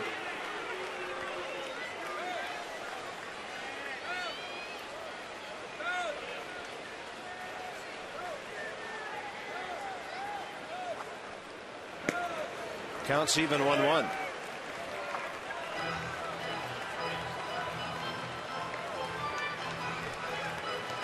Third base Zimmerman, 2-hit day.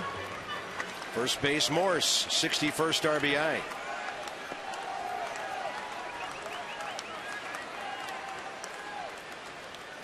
There's a bouncer.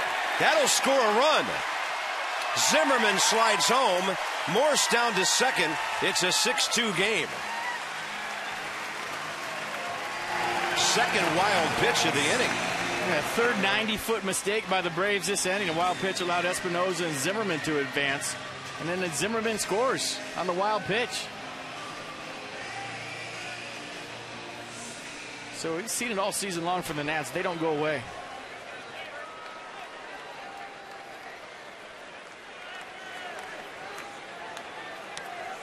The key to this whole thing is Danny Espinosa laying off a high fastball 3-2 to start this thing up.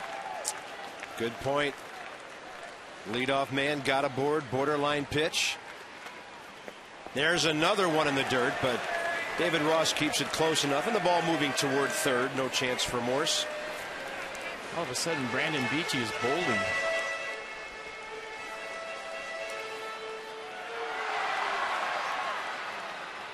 And David Ross gets winged again by a ball in the dirt.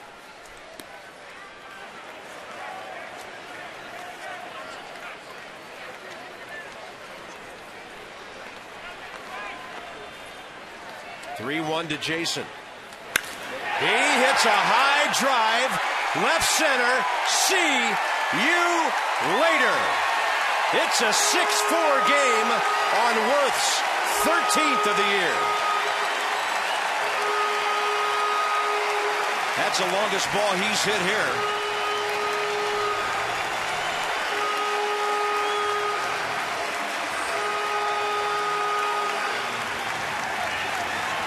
Yeah, 3, 4, and 5 absolutely locked in. It all started with the Espinoza walk. Ryan Zimmerman with a nice piece of hitting with 2 strikes. Michael Morse the same.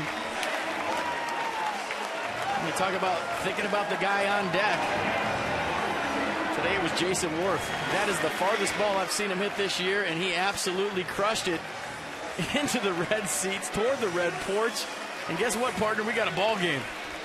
No Atlanta starter has gone more than 5 innings in this 3-game series. There's still nobody out. Beachy is out of the ball game. The dugout has come alive, and this call to the bullpen packaged by the UPS store. We love logistics. A monster shot by Worth.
Against the right-hander Anthony Varvaro.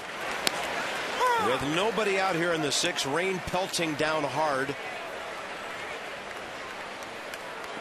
But the Nats in the light rain have made some big things happen here. And Varvaro, you see the numbers. Fastball, curveball, change. And that was the changeup. Fastball go about 94 miles an hour. Curveball 79. Changeup 85, 87.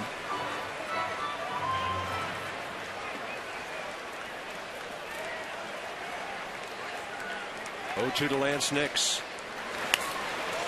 I was watching Michael Bourne on that swing by Worth. Sean Burnett getting ready.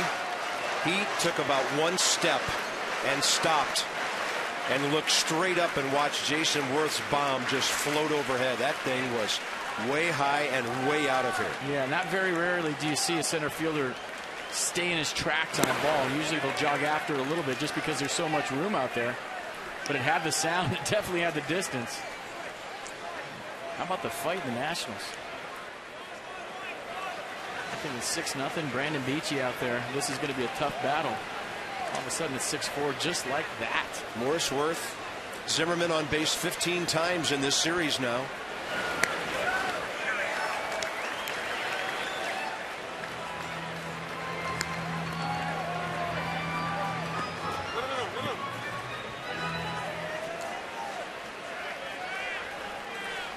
And a 2-2 now to Lance Nix. Desmond on deck, then Flores. Outfield straight away. Target in. Nix fights it off. Foul ball left side.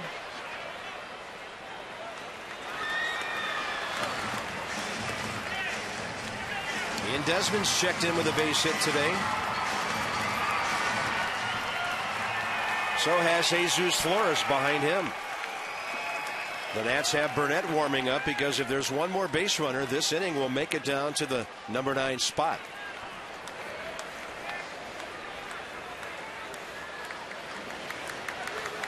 Target outside corner. Nix takes it, ball 3. It worked an 0-2 to a 3-2.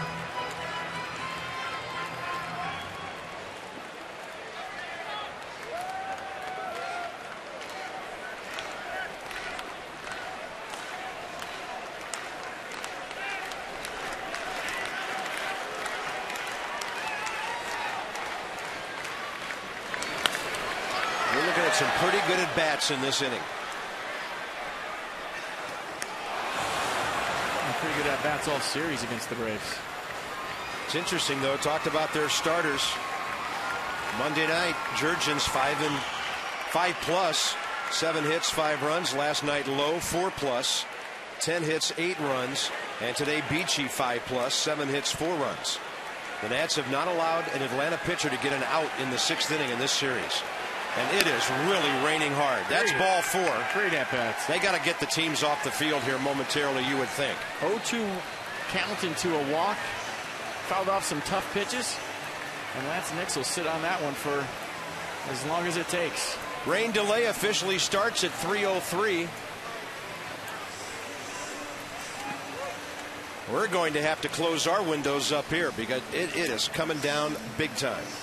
And we don't like to do that in August. But this is a bona fide summer shower. So the Nats will have the tying run coming into the batter's box with Ian Desmond when the rain lets up. We'll let you get updated with ESPN News during our break here on Massive. We'll keep you posted from the ballpark. 6-4 Braves, at least for now.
To this point, Dan Uggla with the big 3-run homer back in the 5th inning, capping off that 4-run frame that put the Nats up 6-0, or rather the Braves up 6-0, and then you see the yellow 4 because Washington's still batting. And FP in this inning, it is the big guys that we talked about a couple of hours ago keeping things going here. Yeah, what you're not going to see is a great at-bat from Danny Espinosa to start the whole thing up. A 3-2 walk. He took a borderline pitch.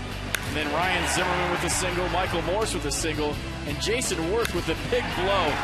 I'll tell you what, his swing is getting better every single day. So a Lance Nix walk after that. A quick instant 4 runs for the Nats, and you got a ball game. So Lance Nix will be on first base. Still nobody out in the 6th inning, and Ian Desmond's up. So here we go. Right now it's a 23-minute rain delay. And Ian Desmond, 1 for 2, will step in. Varbro had just walked Lance Nix when the heavy showers came. First pitch, and it is outside. Desmond holding up his swing.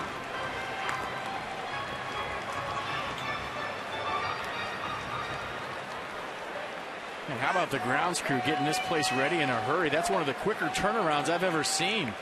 John Turnauer, the head grounds crew, done a great job with the field all year, but they got the tarp off, and we were playing baseball all in about, what, 15 minutes? That was impressive. Yeah, the total rain delay, just 23 minutes, and, of course, the last 5 or 6 minutes of that spent just getting the Braves back on the field, pitcher warmed up. When they took the tarp off, it looked like the field had just been watered down. They just had to patch up some spots around the bases and out at short. 1-0 to Desmond. So he represents the tying run suddenly in a 6-4 game.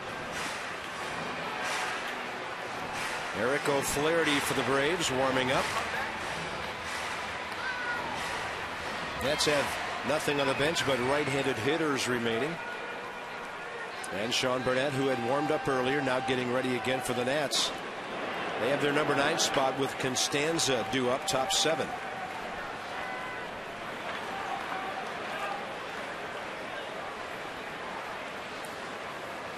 Way inside to Desmond, and a pretty nifty grab there by David Ross to avoid a 3rd wild pitch in this inning. Yeah, that ball was behind him. So Ian Desmond finds himself ahead in the count 2-1. I don't know if he's going to see anything middle in. He did last night and deposited it in the left field bleachers. First home run since late April.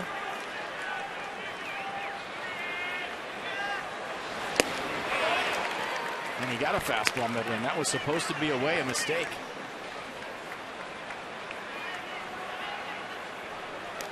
Jesus Flores with a base hit last time up. He's waiting.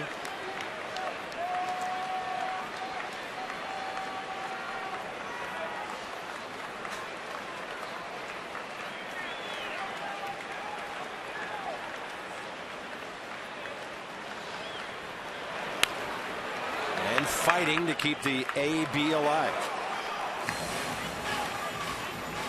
Well, we were waiting for this one to resume. The Phillies underway in Colorado, leading 1-0 early. And the Nats down to the Braves, 6-4 here. And I'm sure Davey Johnson hoping that that rain delay didn't equate to a 20-second timeout for the Braves, because this game was getting away from them in a hurry.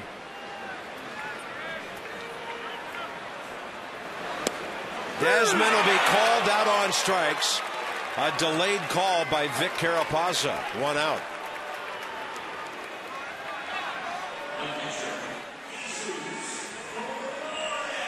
Yeah, that ball had to be the bottom of the strike zone. A good pitch right there. And Desmond thought it was down, and Carapazza took a second to make the call. And I think he got it right.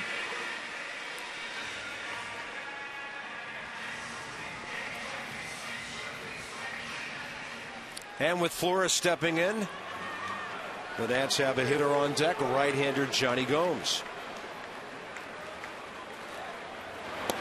And Flores takes one down the middle.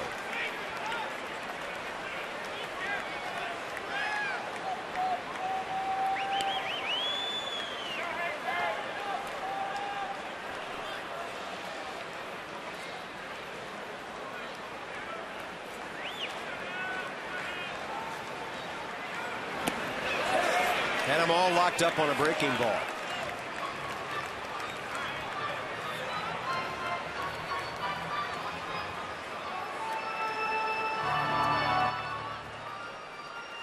Baseball is a game of rhythm, a game of pace, a game of flow.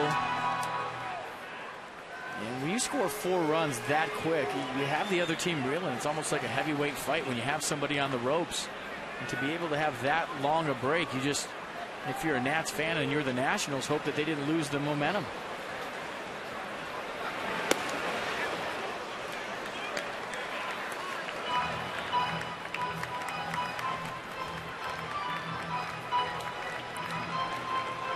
Well, it is a battle again. The Nats are not going quietly today, and there's still a lot of time left to come back in this one.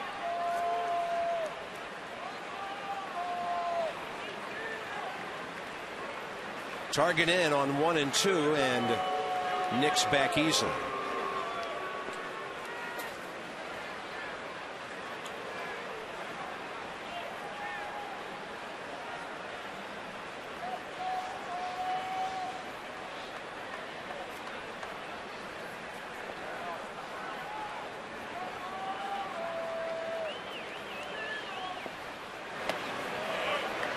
That is tough to take.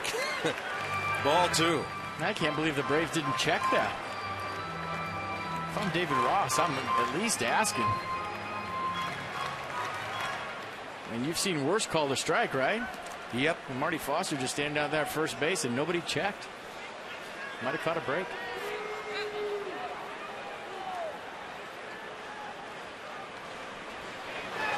Flores is out looking.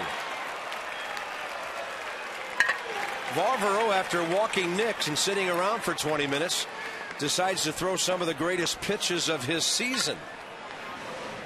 Another fastball right down the middle, bottom of the strike zone. Good pitch. Now Johnny Gomes has been called back, and Brian Bixler will be the hitter.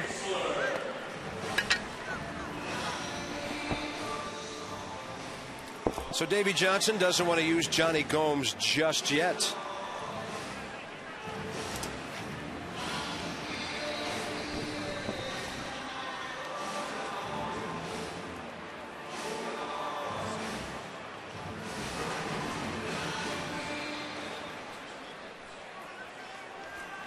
Brian Bixler as a pinch hitter, 2 for 11, hitting a .192 overall, and a fastball is upstairs.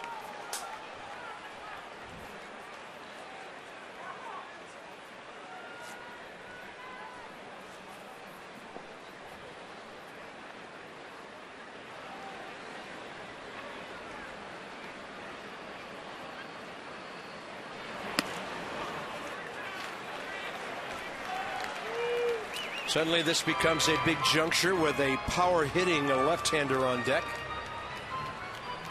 Rick Ankiel 1 for 3 with a double today. And Brian Bixler trying to get on base any way he can for Rick Ankiel.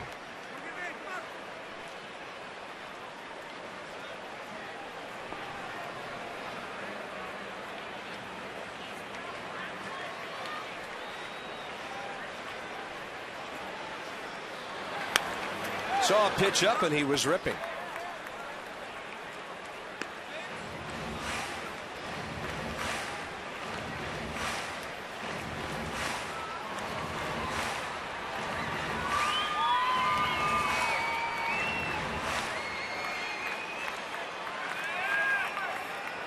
Outfield straightaway. Short lead by Nicks. And that's ball 3.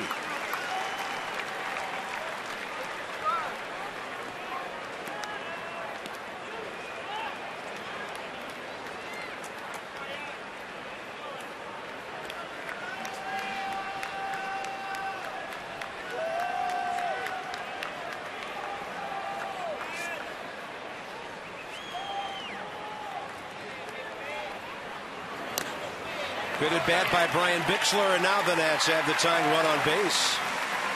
Here comes Freddie Gonzalez. He's going to the bullpen. He doesn't want a right-hander pitching to Ankiel, so it will be O'Flaherty. So Varvaro experiences no contact with 2 walks around 2 strikeouts and a 23-minute rain delay in between. And Keel and the lefty in a moment.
Manager's very aware of what he's doing, and there's no way he faces a right-hander in a situation like this.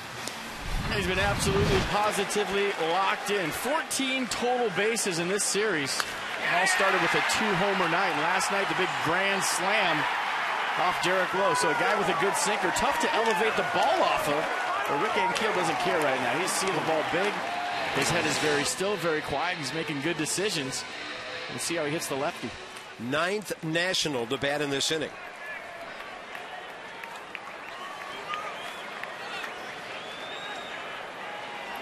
Eric O'Flaherty this year has allowed only 5 of 20 inherited runners to score. And he misses low. And fastball slider change from O'Flaherty. Fastball 92, slider 82, change 84. And they list him as the lowest ERA of any National League reliever, 0.91. In fact, Major League relievers. That's ball 2. A couple of good takes. In case you're wondering, Rick Ankiel hitting .233 against lefties this year. He has a home run and 8 RBI. Very respectable.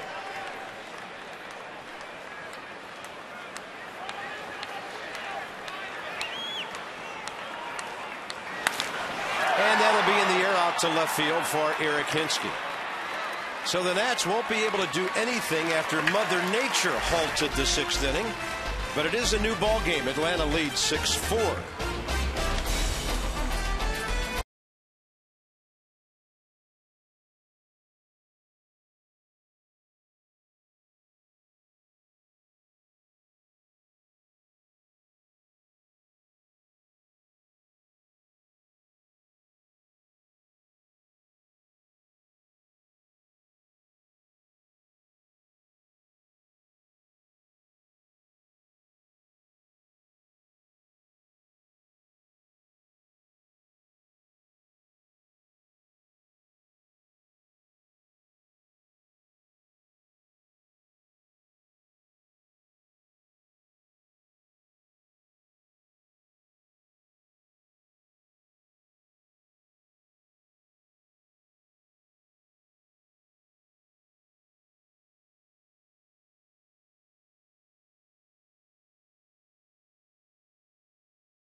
Baseball on Masson, brought to you by your local Ford dealers. And by Mitsubishi Electric Cooling and Heating. To find a Mitsubishi dealer near you, visit MitsubishiComfort.com. Finally, this one into the 7th inning. Nats are back to within 2. Braves lead at 6-4. And our next television game will be tomorrow night. Ross Detweiler will be out of the bullpen in Denver, Colorado, with that 2.35 ERA of his. And he will be facing one of the better Rockies pitcher, a kid by the name of Esmil Rogers, who's 4-1 with a 7.31 ERA. Coverage begins at 8 o'clock. Nats Extra. FP and I join you from Coors Field, 8:30.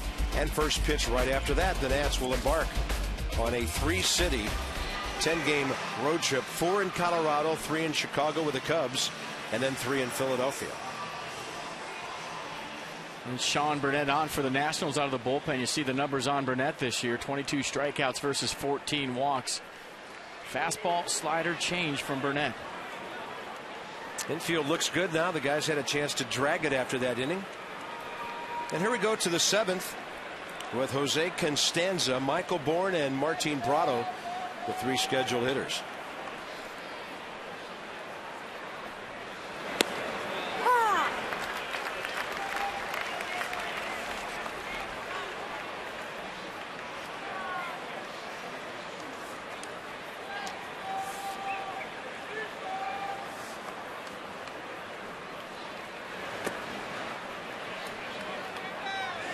And Burnett missing outside with a breaking ball, 1-1. Constanza 1 for 2 today in this series. He's 5 for 9.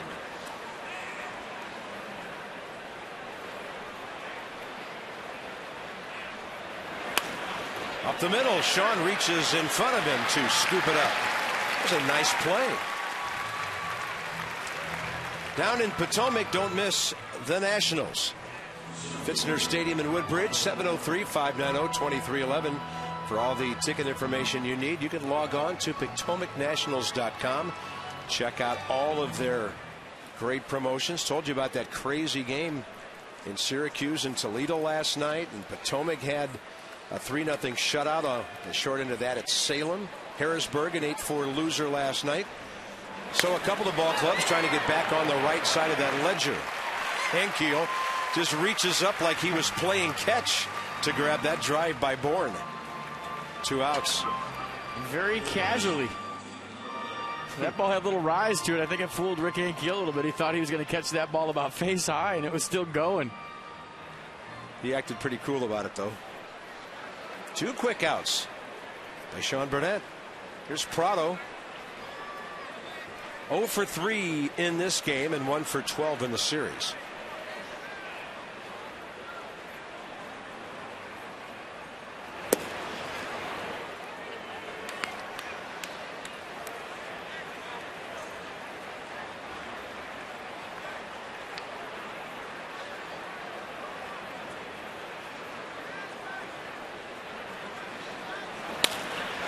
And that one slapped over to Danny Espinosa. Good inning by Sean Burnett. 7th inning stretch time. Good hitters coming up. Espinosa, Zimmerman, and Morse. The Nats need to make their move now. Venters and Kimbrel out in that bullpen.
inning. Now, Davey Johnson told me before the game that he likes the approach his batters have had, especially with runners in scoring position.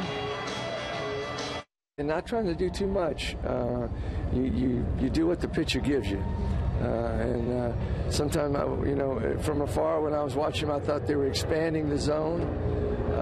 Now it seems like we're being a little more selective. And we're also being aggressive early in the count.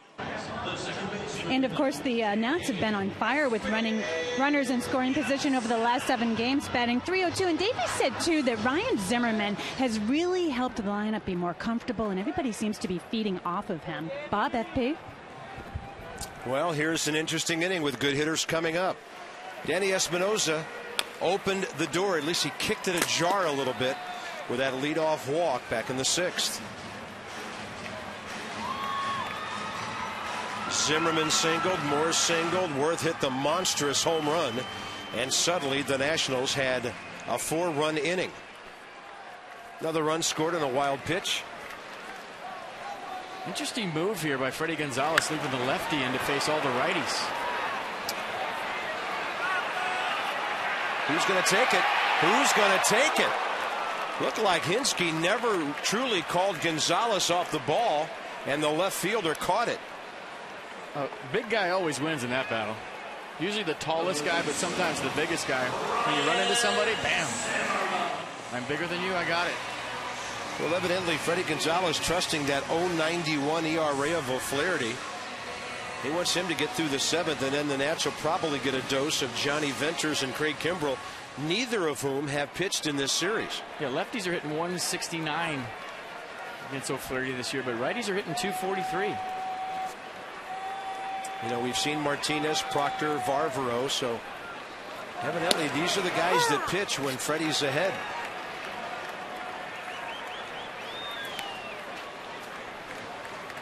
Atlanta needs a win today to avert the sweep here. And if the Phillies take care of their business in Colorado, the Braves could be 9 out at the end of today. They are the wild card leader, but you have to have aspirations to challenge for your division championship and take the wild card when it comes. There's Venters for the 8th. Best way to sit those guys down is be ahead at this stage of a game. So the Nats have to battle here in the 7th. And a breaking ball low.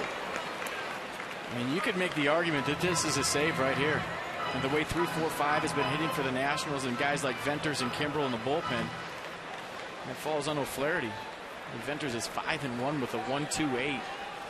Opponents hitting 160 against him. He's almost unhittable.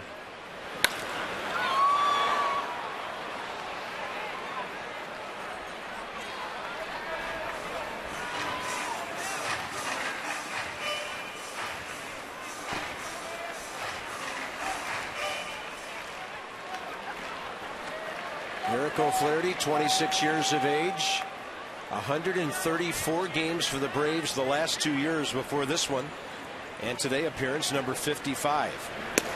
That's going to punch out Zimmerman. And now the Nats have seen 3 of their last 5 outs come on called third strikes. This copyrighted telecast presented by authority of the Washington Nationals and may not be reproduced or retransmitted in any form, and the accounts and descriptions of this game may not be disseminated without the expressed written consent of the Washington Nationals.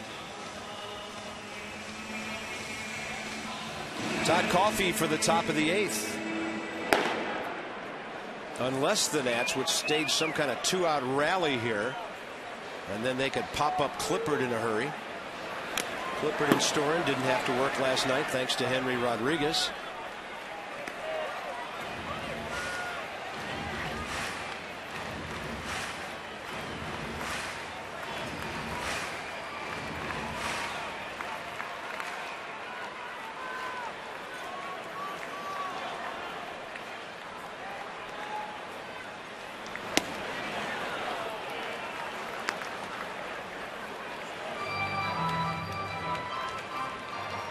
Morse based it up the middle, RBI number 61 last time, and Michael in this series 5 for 12, 2 runs batted in. Inside from O'Flaherty.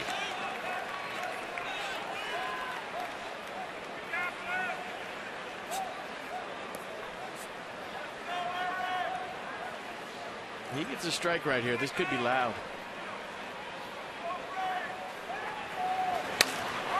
Just missing the bag.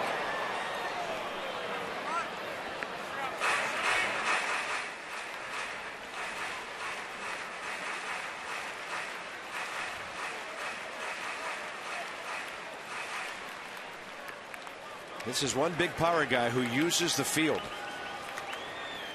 Home run right center last night, base it up the middle. Night before that, singles to right and to left.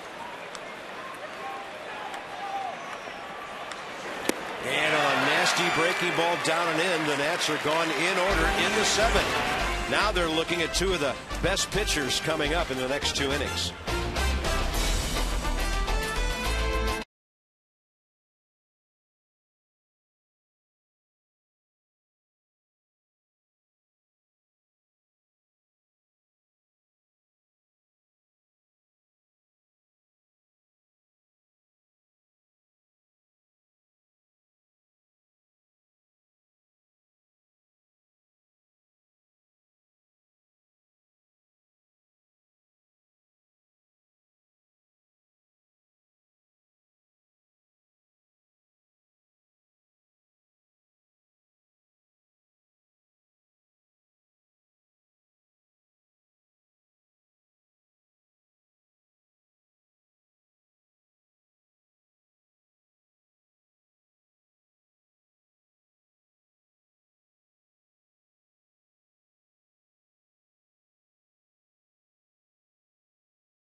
Park.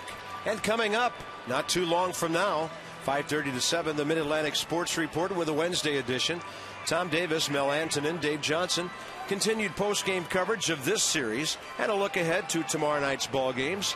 The Mid-Atlantic Sports Report, Masson HD. Another inning for Sean Burnett. He'll go lefty-lefty with Freddie Freeman. Then we'll see what Davey Johnson does with Ugla coming up, and then Hinsky. So the Braves go left, right, left here in the 8th inning. And a good slider from Burnett.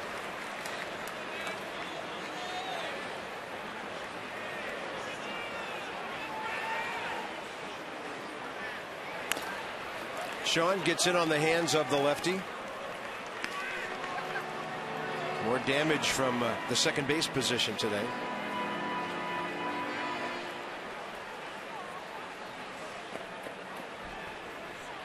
Freddie Freeman right now hitting .299.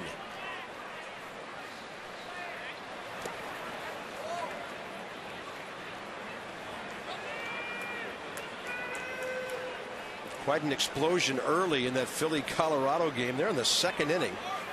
And the Phillies lead 5-3, and Roy Halladay's pitching in that game. He's given up 3 runs already.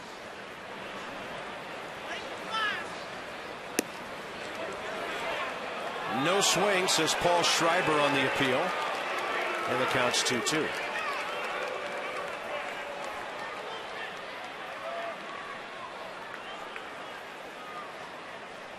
Meanwhile, in San Francisco, Jason Marquis is just now towing the rubber in the bottom of the 1st against the Giants. How about Jason Marquis landing square smack dab in the middle of a pennant race? And little did he know when he made his first start, the Giants would have lost 5 in a row and the Diamondbacks winning 4.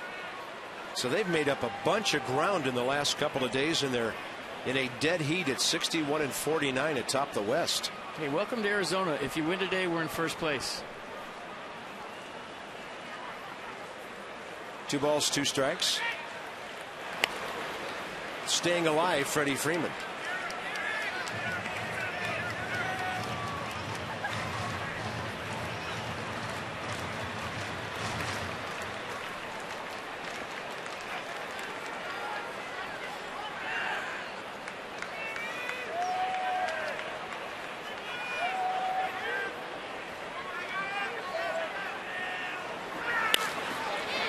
Bounces out and swings at ball 3. Well, he's in protect mode with 2 strikes. That's a nice piece of hitting. That's why that guy hits close to 300, spoiling good pitches. Freddie Freeman is from Fountain Valley, California. Braves took him second round, 07. Got 24 ABs with the big club last September, and then they told him in spring training, "You're our starting first baseman. Have a nice year." Well, there's been a lot of talk about Jason Hayward in Atlanta, but I'll tell you what, this guy's stealing a lot of his thunder. Talk about 2 good young players. Freddie Freeman has been fantastic all year. Sean Burnett, fantastic during this outing. That'll be 4 in a row with his first strikeout today. You cannot give up any more runs to these guys. Hey, look at the pitch for Burnett right there on the inner half of the plate, and Freeman can't foul it off. In on his hands, off speed, good pitch. Not with the pitchers they have on the way in the bullpen. Got to keep this a 2-run game, and here's a major step toward that. Burnett against Ugla. Todd Coffey is warmed and ready if needed, but there is a lefty on deck, as I noted before, Eric Hinsky. How about Dan Ugla? Average up to 215. You might not think that's a lot, but when you came from 170 and you have 400 at-bats, it is hard to move your average. You're swimming upstream, huh? Yes. To go from in the 170s all the way up to 215 when you have that many at-bats is unheard of.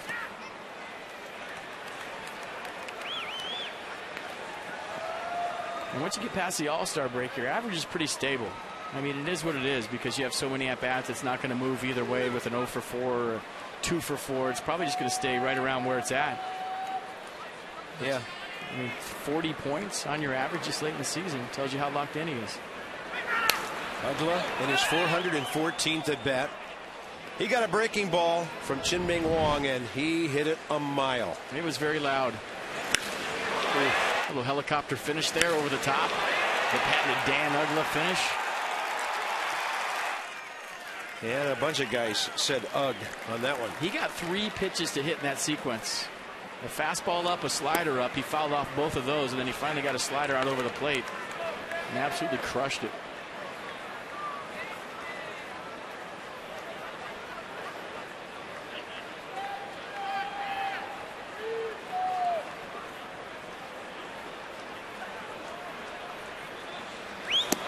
Burnett nibbling, 3-2.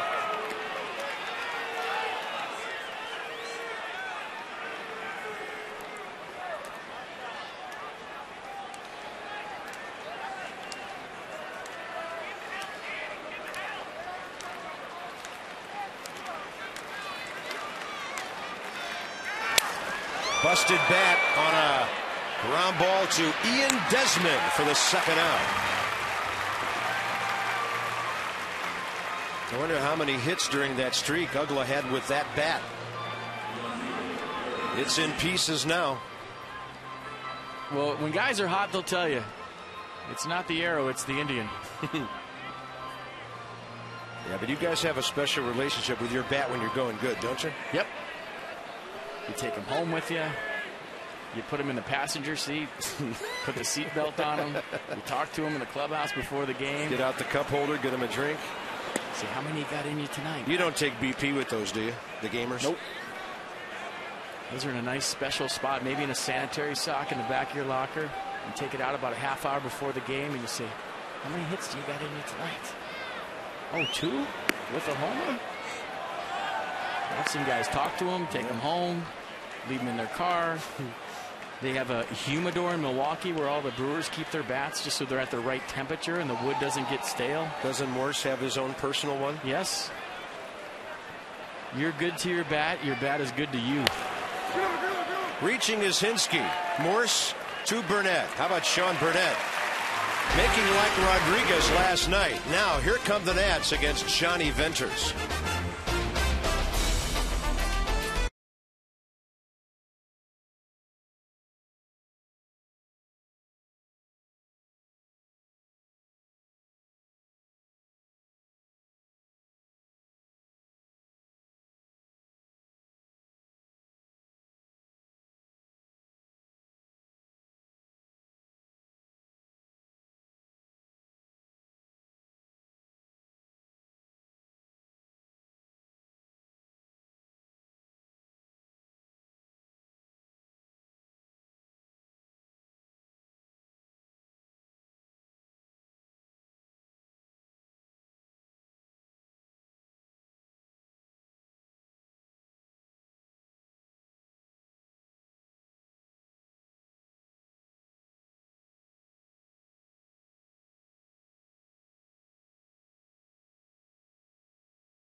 they're able to do, they can say they can do it against two of the best pitchers in the game, because they're going to see Johnny Venters here and then Craig Kimbrell in the ninth, and nobody in baseball better than those two kids at the back end of a bullpen. Yeah, we'll keep an eye on the movement from Johnny Venters. 97, 98, and it has split action to it, almost unhittable at times. But Jason Worth is having a nice day. He leads this thing off, and I think we're going to see Johnny Gomes too. And Jason Worth at the tail end of that big three now. Morse and Zimmerman not able to get much done in the seventh inning, but the way these guys are battling, the Nats never seem to be out of a game lately. No, it's just unfortunate that rain delay happened when it happened. I mean, there's nothing you can do. You can't control the weather, but the crowd was into this game. Lance Nix just had a fantastic at-bat after the quick 4 runs, so the momentum was wearing Nats uniforms, and then all of a sudden the rain happened, and it seemed like they lost it. So Johnny Venters on the mound, it's a big challenge, but you love facing guys like this. First time we've seen Jason Hayward since he started batting fifth on Monday night and went 1 for 3. So he's in right field. That moves Constanza to left. And here comes Johnny Venters against Jason Worth.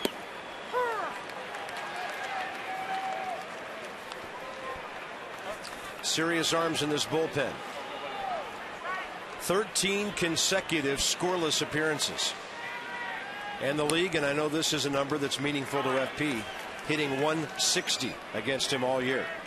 Yeah, fastball mid to upper 90s. He's got a slider to go with it, but the fastball just kind of falls off the table away from right-handers.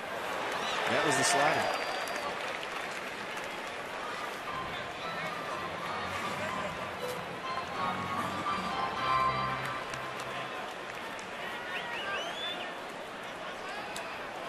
So Flaherty sets all of this up with 4 outs.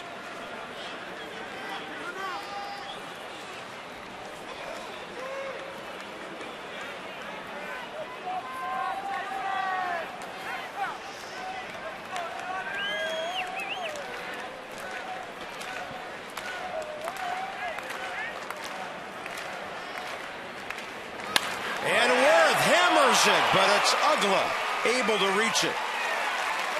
Can't hit a ball any harder. 1 out here in the 8th. That ball was roasted. Dan Ugla has his glove off right now. I guarantee you he's feeling that in his glove hand. He's trying to get the feeling back. You look at the fastball away from Venters, Worth right on it. And Dan Ugla just had him played perfect.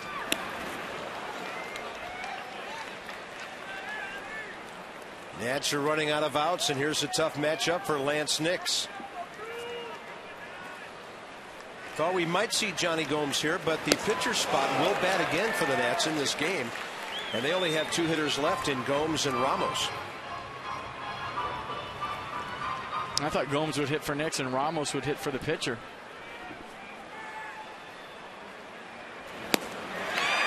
And that's just a tough assignment for Lance Nix. Wow. Now the Nats without a hit since the Worth homer prior to the rain.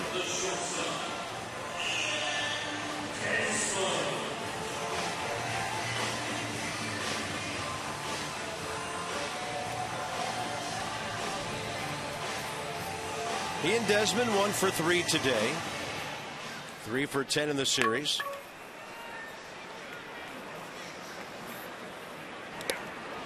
That ball nearly hit him in the front foot.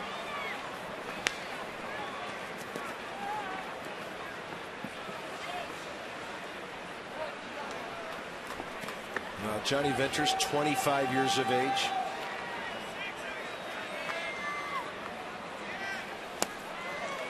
Craig Kimbrell, 23. And that looked like a changeup, and it was 96. The movement on that fastball is unbelievable. And this guy was a 30th rounder back in 04. So times that by how many teams there are in baseball. And you're talking 900 guys drafted before anybody took him.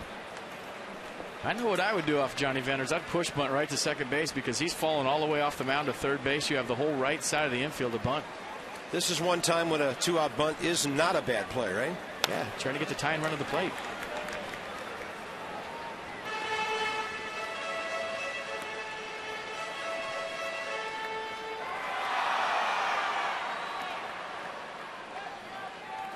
And if you just hit it, your bunt right to the right of the dirt on the pitcher's mound, the way he falls off, It's a base hit.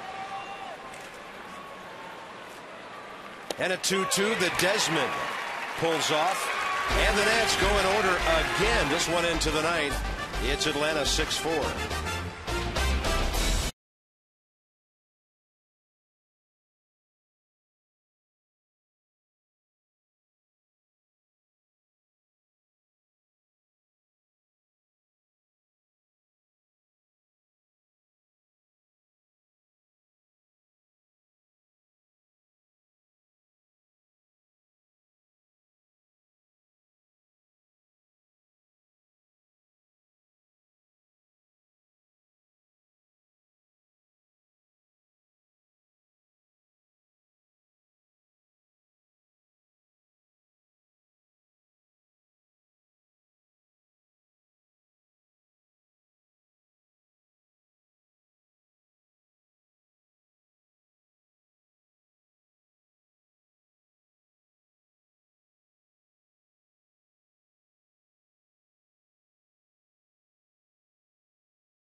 Heroics bottom half. It'll be Todd Coffey against 6, 7, and 8. Alex Gonzalez, David Ross, and Jason Hayward. See every Nats game live on demand on your laptop or your favorite device. Take us anywhere you want to go. It's MLB.tv. For more information, log on to Nationals.com, and you can also order right there, MLB.tv. Baseball everywhere. Todd Coffey, 46th appearance. Right now, the staff led by Drew Storen and Sean Burnett with 51 each. Tyler Clippard has 48. So here's Coffey, 46. Fastball slider from Todd Coffey. He throws his slider 47% of the time.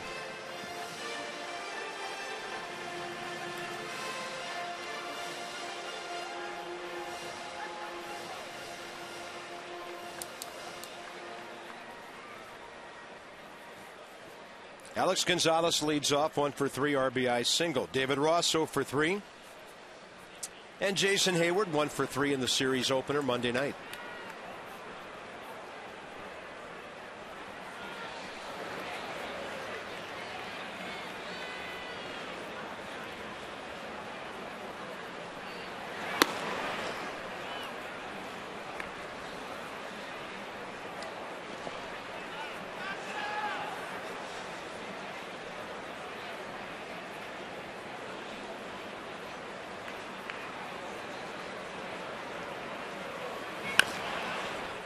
'93, then '92. 1 ball, 1 strike.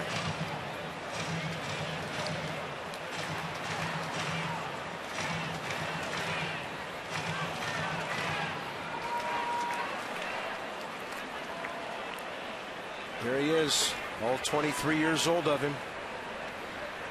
Craig Kimbrell.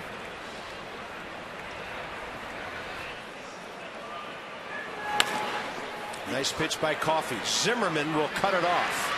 1 out here in the ninth.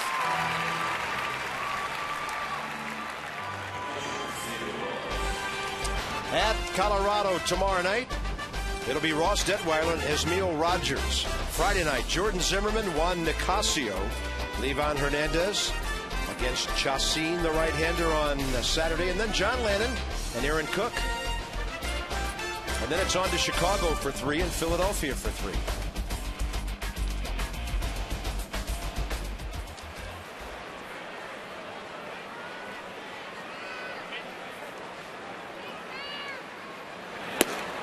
Coffey faces David Ross. The way 3, 4, 5 has been swinging it for the Nats, we might see some bats in first class today on that plane to Colorado. Yep.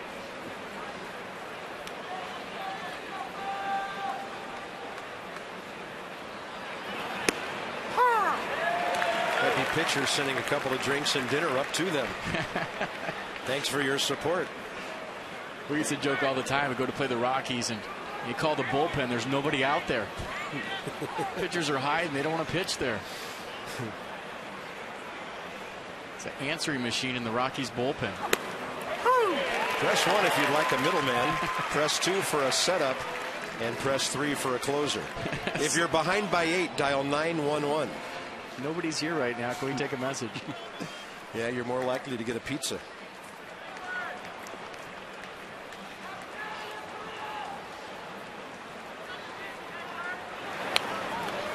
Survival cut by David Ross, and the count stays 1-2. Phillies and Rockies having a slugfest. It's 5-4 now out there in the third inning.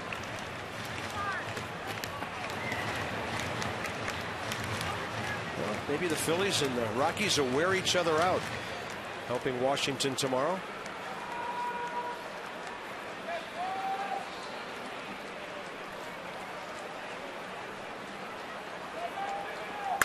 Coffey delivers one, and so does Ross. And right over to his right, Rick Ankiel, who's making everything look easy in center field right now. That'll bring in Jason Hayward for the first time in 2 games. He was 1 for 3, hit by a pitch during the game on Monday night.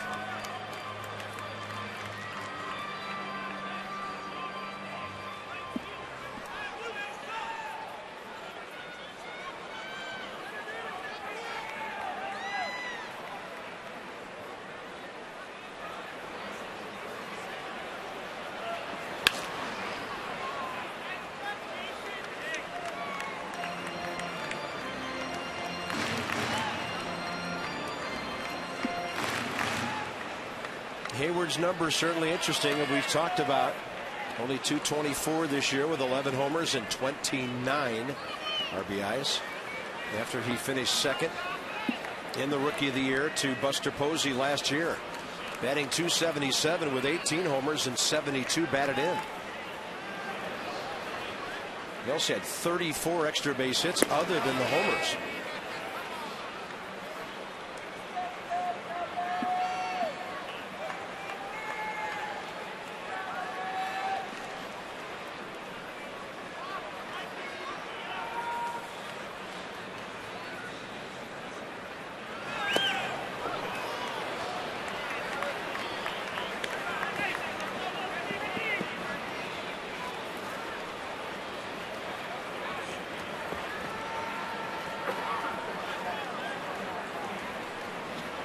Jose Constanza's had a good series. Guy batting down toward the bottom of the order, 5 for 10.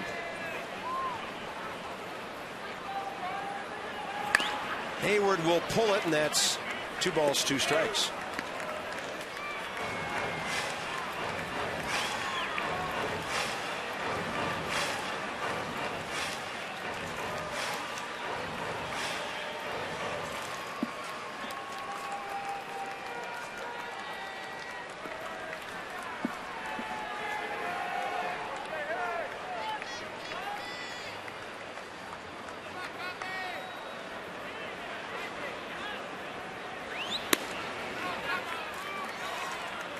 Tried to elevate the fastball right there. I like it. And now you got to come to him. This becomes a big pitch in this game, trying to keep it at a 2-run deficit.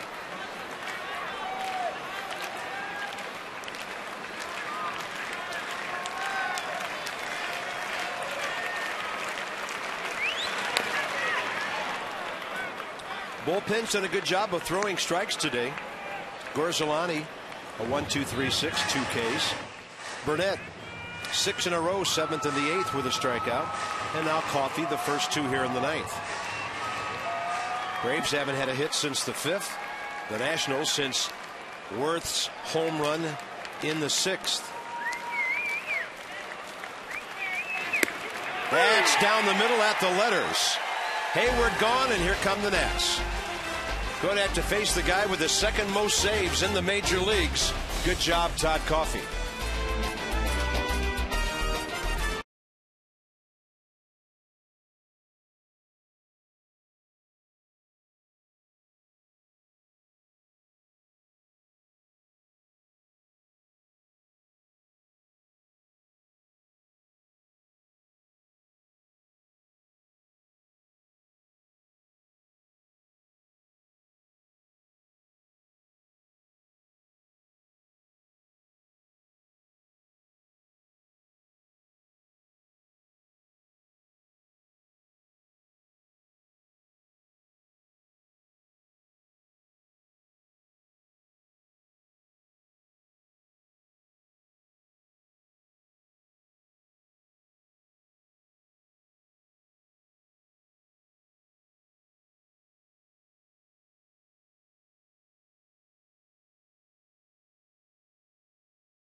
Nationals 6-4. The Nats Extra post-game show presented by WB Mason. Just around the corner, Byron Kerr and Ray Knight.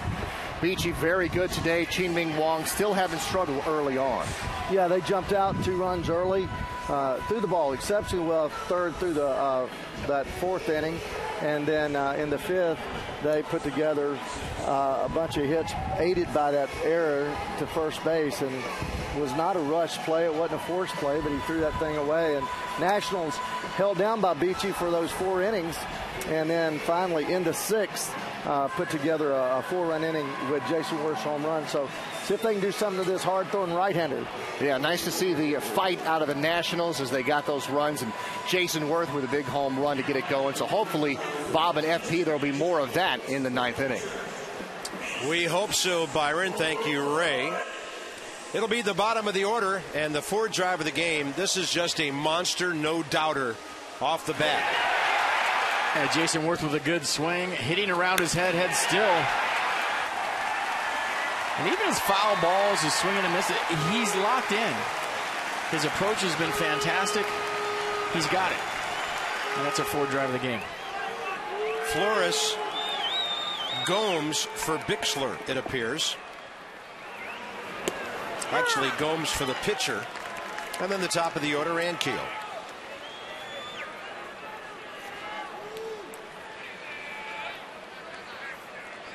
Craig Kimbrell, 31 saves.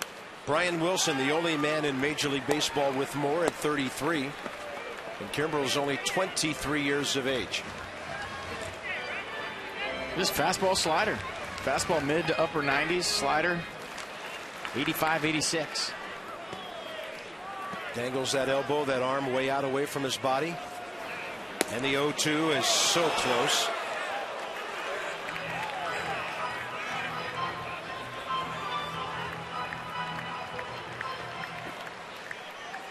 You're looking for a base runner any way you can get one.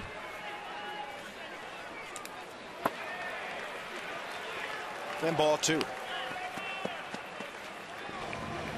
So Johnny Gomes in the number 9 spot in a moment, and then the top of the order, Ankiel.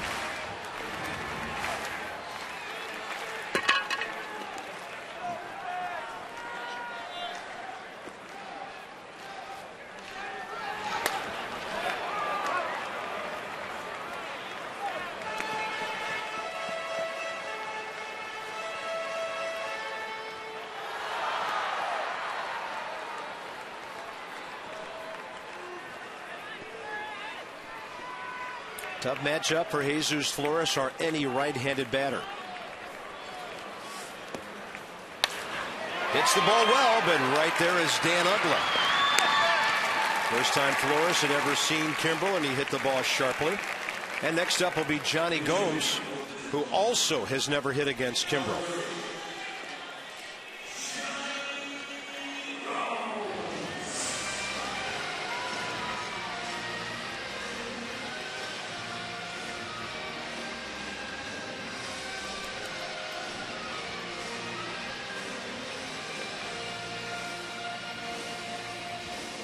Gomes 0 for 1 as a Nats pinch hitter. Trying to find a way on for Rick Ankiel.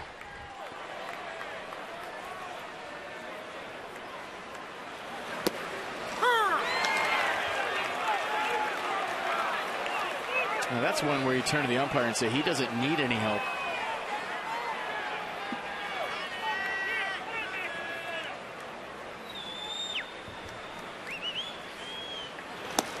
Oh, he's going to get another one at the knees. Why not stay there until you don't get the call?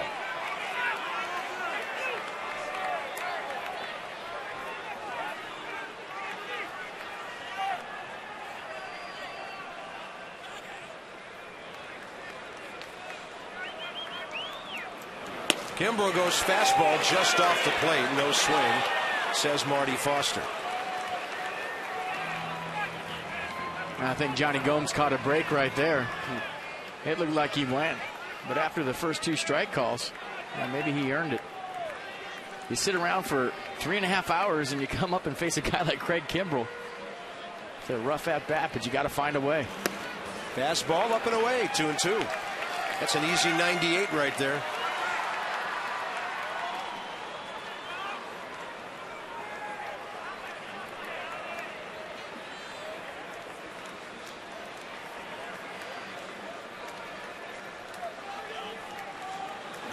Fastball right by him, 2 outs.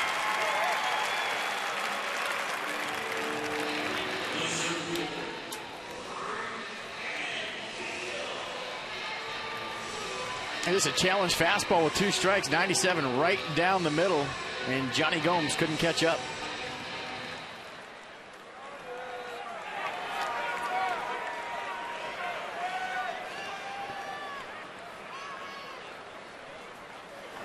Rick Ankiel, now he's trying to get aboard for Danny Espinosa.